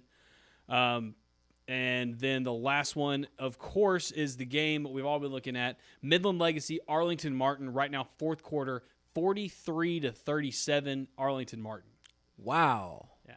That's a ball game there. So, and that kind of Bob proves how Wager, I good, tell you, that guy is one heck of a football team. And that kind of proves how good Legacy is. Yeah. Legacy wouldn't and have of course, those same the other problems. two teams, Midland lost and Odessa. Yeah. Arlington Martin is ranked number 12 in Texas right now. I know, and I think, Midland Legacy, I think they're ranked 21. I think, obviously, if they can hold on to this, if they can come back and win this thing, you're going to see them climb up in the standings this week. And, even if they lose this game, Chadwick, this team, hands down, the favorite. They're really good. Yeah, yes. they're a very good football team this year. If Central plays like this against them, down the stretch, all Legacy all day, you know, so we'll see what happens with that. So, hey, final score to pass along to you. Battle of Abilene, the Battle of South in the south side of Abilene, as the Cooper Cougs beat Wiley tonight 30-24. And out in Monahans, the Monahans Lobos hold on for a win tonight against Big Spring 28-13. Okay, I got another score update for you, What do we Manny. got, Okay, DFW Inside High School Sports tweeted, Arlington Martin wins it. Sergio Snyder Jr. finds the end zone on the ground late in the fourth quarter on his second rushing touchdown and his third overall score of the night to power Martin past Midland Lee 43-37. Gosh, such a good football game, man. But that's a top-ranked team in the state right there, and shoot. Last year, Midland Legacy, artist formerly known as Midland Lee. The leg. Yeah, the leg. They went into that same Globe Life Park second round of the playoffs against Euless Trinity. It was a back-and-forth game. They hung tough with them. I thought for a minute they were going to beat them, and then eventually they would have come across an Arlington Martin or a South Lake Carroll. And who knows what would have happened at that point. But I tell you, they have a lot of these same kids back. They're good. They're a good football team. So Yeah. That's an understatement. I would even argue that Midland Legacy is better this year than we were last year. I think so. Yeah. I would say that. I would say that. McKylan Young has gotten he a carried lot on, and they had a lot of returners. They legit. They are legit football team. Another score update. Sweetwater scores on a short run. It is now 40-12 Mustangs. As that one's pretty much wrapped up. They are pretty much just hanging it on the So, Lakeview Manny, Chiefs that's right pretty now. much a wrap of our high school football games as a whole here. We got our butts whipped. Yeah, we did. Hey, Tony, real quick, let's get Isaiah Garza on the Zoom call here in just a few moments. We'll wrap this one Lakeview up. lost. Central lost. How did Wall do? was sick. Huh? So Wall they're was sick? literally sick. They had 7 kids. the come Coco, on yeah, with the COVID. Coco canceled. Either that or they knew they had to play Midland Christian, and they got They're like, like, nah. yeah, we're good on that. But I covered that game last year, and it Yeah. was Midland Christian. What's I was there interesting with you, about them Chadwick. I remember that. That is was a terrible they've game. beaten like 2 straight. I mean, I know they're El Paso teams, and I say that very 2 6As loosely. though. yeah, they beat 2 6As. Yeah, they I beat mean- back 6As. They're a Yeah. 4A. They're beating, Jeez, El man. Paso Americas and El Paso Franklin. I mean, El Paso Franklin's a big Class 6A school. Yeah. So, So, yeah, I mean, Midland Christian's on a different level this season with them. So, I don't know, man. Manny, we need to revisit my picks, man, because I'll tell you, I think I went hard tonight. Yeah, for sure, for sure. Let's see. I think that is Tony. Let's see. I know we're waiting on someone else to join that here. 1 second. Let me just copy that link. I'm going to put it in another one here. Here we go. And I'm going to exit my way out of there. All right. So we're covering a lot of different football tonight. Let's see. Let me get out of that. Let's see. All right. So as we wrap things up, we're waiting to speak with Isaiah Garza. He is boots on the ground with the Big Spring Steers and the Monahans Lobos. For the Lakeview fans, you're going to see, this Big Spring team down the stretch. We know, Lakeview, Big Spring, they're going to the playoffs. There's only 4 teams in that district, but Big Spring, they came into this week 2-0 and looking pretty darn good as we kind of got things started there. Let's see. Let's see. I know we're getting Isaiah Garza ready for that one.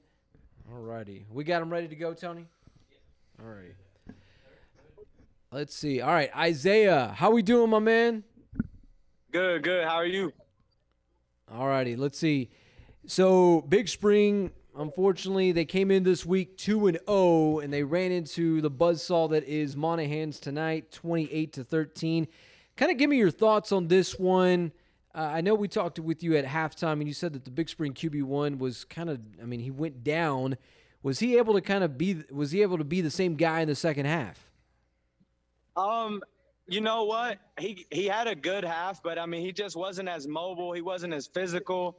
Early on, he was more imposing in that he's a lot bigger quarterback than you usually used to seeing. So he wasn't able to be as mobile, but he had a good second half.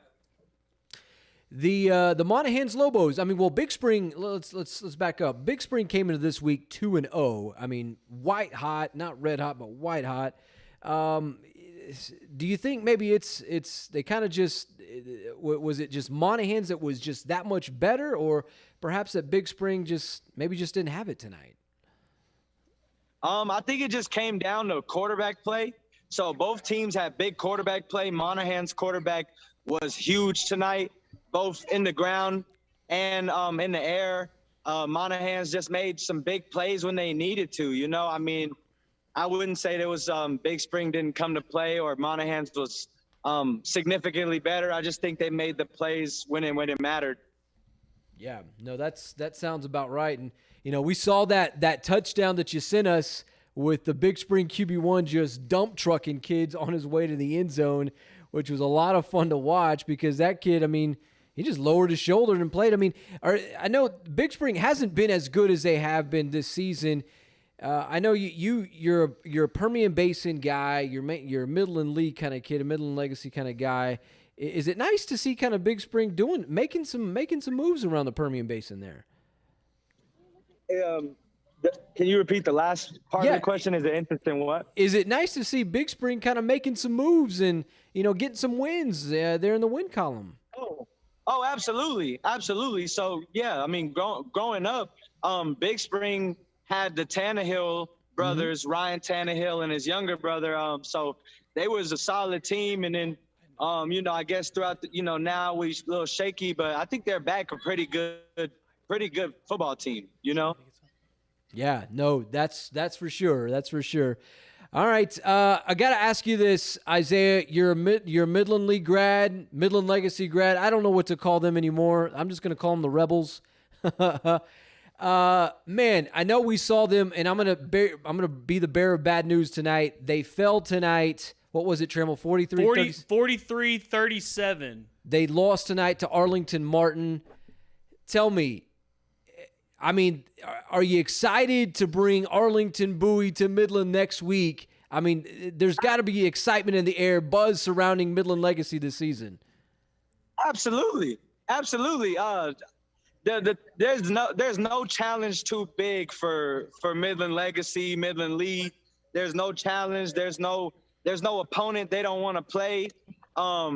If they could schedule the top 10 teams in the state of Texas, weeks 1 through 10, they would. So they're going to be extremely excited to not only to get a win after a loss, but to play another Metroplex team.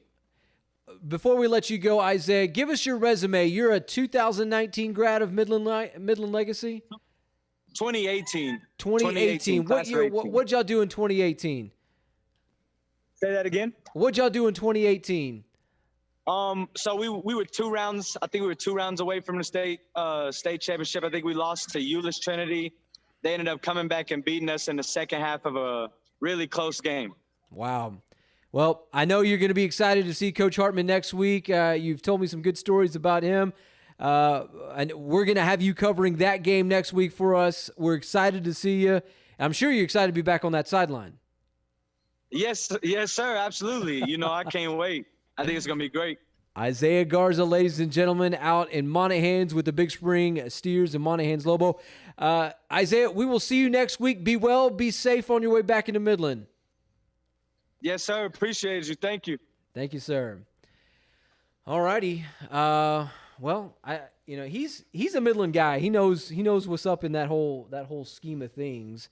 So I enjoy always kind of just hearing what he has to say, certainly when it comes to Midland Legacy. Certainly pretty fresh, too. Yeah, very fresh. But so when you asked me about my Central days, I'm like, man, that was like 2009, 2010. Yeah, I said I didn't know Ryan Tannehill played at Big Spring. I look over Chad, I was like, yeah, I played against him. Like, what the heck are you talking about? Yeah. He's like already retired from the NFL almost. Bro, he's a starting quarterback of the Tennessee Titans. Man, but he's like year 9. Yeah, they were what's up, man. And I'm gonna date you guys really bad. So my first job in television was in Abilene at KTAB in the CBS affiliate there in Abilene, and that was that year that it was Big Spring, it was Abilene Cooper, Plainview. They were all in that same district in what was then Class 4A. What a drive for Plainview! Yeah. And Big Spring and Abilene Cooper, they played a great ball game. I think Abilene Cooper still ended up beating them that year, but.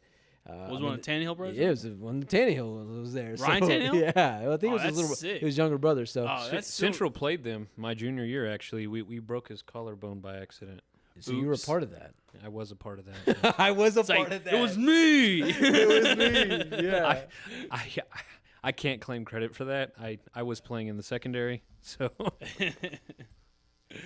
All right. Well, guys, what y'all think? Tony, we do have, I'd like to get to our La Speranza play of the game. And, it's if you want to log in on that with the iMac over there, get us fresh on the stinger. I am ready to go, my man.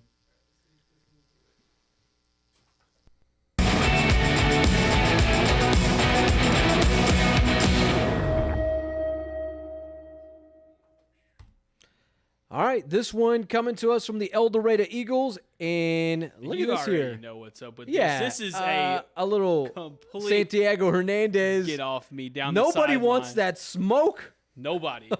Nobody wanted it. Look at this, Chadwick. Watch this guy come down and try to make this play. I think he's number 3 there. Right there. Yeah. Right here. And, I'm actually okay. I'm actually okay without hitting that one. I'm okay. And the other 2 guys are like, I'm not even going to try. Yeah, no, we're going to let that one just go It's a 50-yard touchdown from Covarrubias to Santiago Hernandez. And Hernandez and Covarrubias, they've been playing together on the varsity level for a few years now. And you can tell. Shout out to him for putting his head down, not scared of no contact. Let's get it going. Yeah, this connection here from 50 yards out is our La Esperanza Clinic play of the game of Week 3.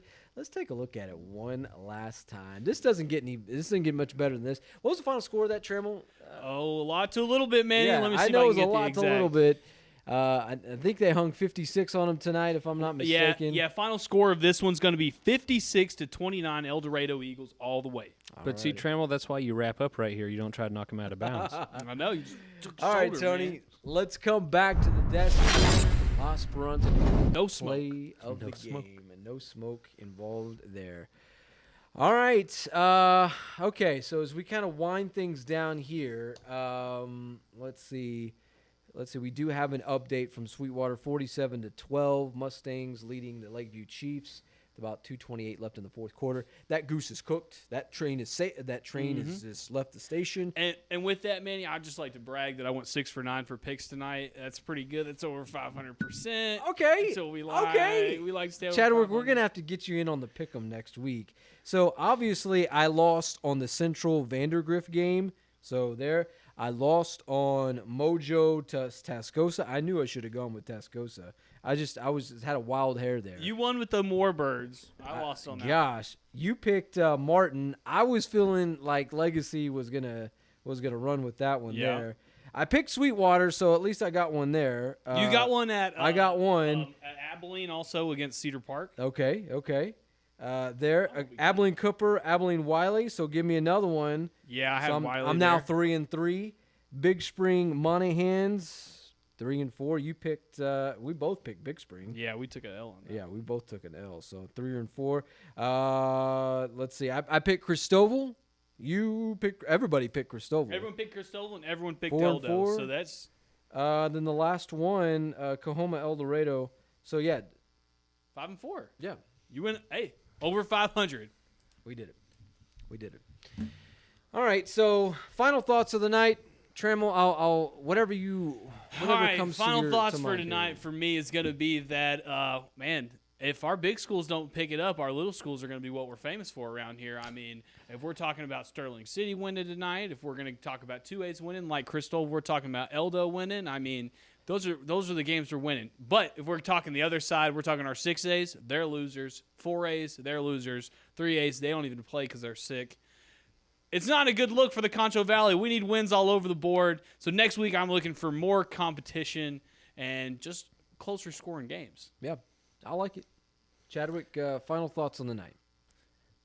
I want to see our secondary at Central practicing a lot this week. I want to see a better showing against Tascosa. They can also sling the ball around. Mm-hmm. Like, it's going to be another long road trip, the second 5-hour road trip of the season already. I actually think it's good that Central is coming, close to the end of non-district play with a winning record so far. So, I know how good Tascosa is. So, even if Central doesn't win, which I think they're capable of doing, I need to see a better showing out of them. Yeah, definitely. It's tough sledding for the Bobcats in this one, and I don't know if it gets any better for them next week. I like to remain optimistic with them, but from what I've seen with Tascosa against Midland Legacy and certainly tonight against Odessa Permian, yikes. It could either be one way or the other. I think that's I don't think there's really truly any middle ground. And I think that's what we talked about last week, with it kind of being that way. I do want to say here, so Cristoval El Dorado, my goodness, I love me some Jacob Fava there on the Cristoval team. That kid's just running hard, but man, oh man, it is Corbin Covarrubias is a QB1 for El Dorado that's just rocking it. And if you would have seen this kid tonight, Chadwick, just throws it. Dude, he probably had 3 60-yard touchdowns with the ball was in the air for 60 yards. Just floats it with ease. Chunks it. Yeah, that was the play of the game, but he had like 3 just beautiful bomb spirals. It looked like a Mike Vick or a Vince Young just sitting in the pocket. If we would have been there with our professional cameras, we would have had that perfect spiral ball that just floats through NFL films, Yeah, that's exactly what it would have been. So. All slowed down. Yeah. I miss those days, but I also enjoy the Cover One live days. So Of course. absolutely. All right, so guys, it's been fun. It's been real. Thank you to our videographers, James Bellini, Caleb Price, Isaiah Garza, Michael Bullard. Also, our videographer over in Odessa, Jacoby Swearington. And, of course, the mama. And the mama, Vanessa Covarrubias. We That's a cannot forget about her. Big shout out there. Yeah, the QB1's mama was hooking us up with video tonight. Yeah. Oh, for real. She records every play, Covarrubias is- so we had to get her in on the action. So thank you, Vanessa Covarrubias, for hooking us up. Also, a special thanks to all our scorekeepers tonight, Sonia Ramirez Munoz and Yanis Green, along with the very talented vote for judge Joe Hyde. In that, as we always welcome him and everything that he does for us. So, hey guys, it's been fun. It's been real for week 3 for Matt Trammell, for Ryan Chadwick. You can catch us right up here on SanAngeloLive.com coming up later this evening. I'm Manny Diaz. Good night. God bless. We will see you in week 4. Until then, good night. See you guys. Who say they want it? Who say they ready? See, you might not like it, but you gon' respect it, cause this is West Texas. Who say they want it? Who say they ready? Hey, coach, they might not like it, but they gon' respect it, cause this is West Texas. I said it's game time. Hey, coach, they know it's game time. You know it's game time. I said it's game time. Come on. Hey, coach, they know it's game time. Hey, who say they want? We want. Who say they ready? We ready.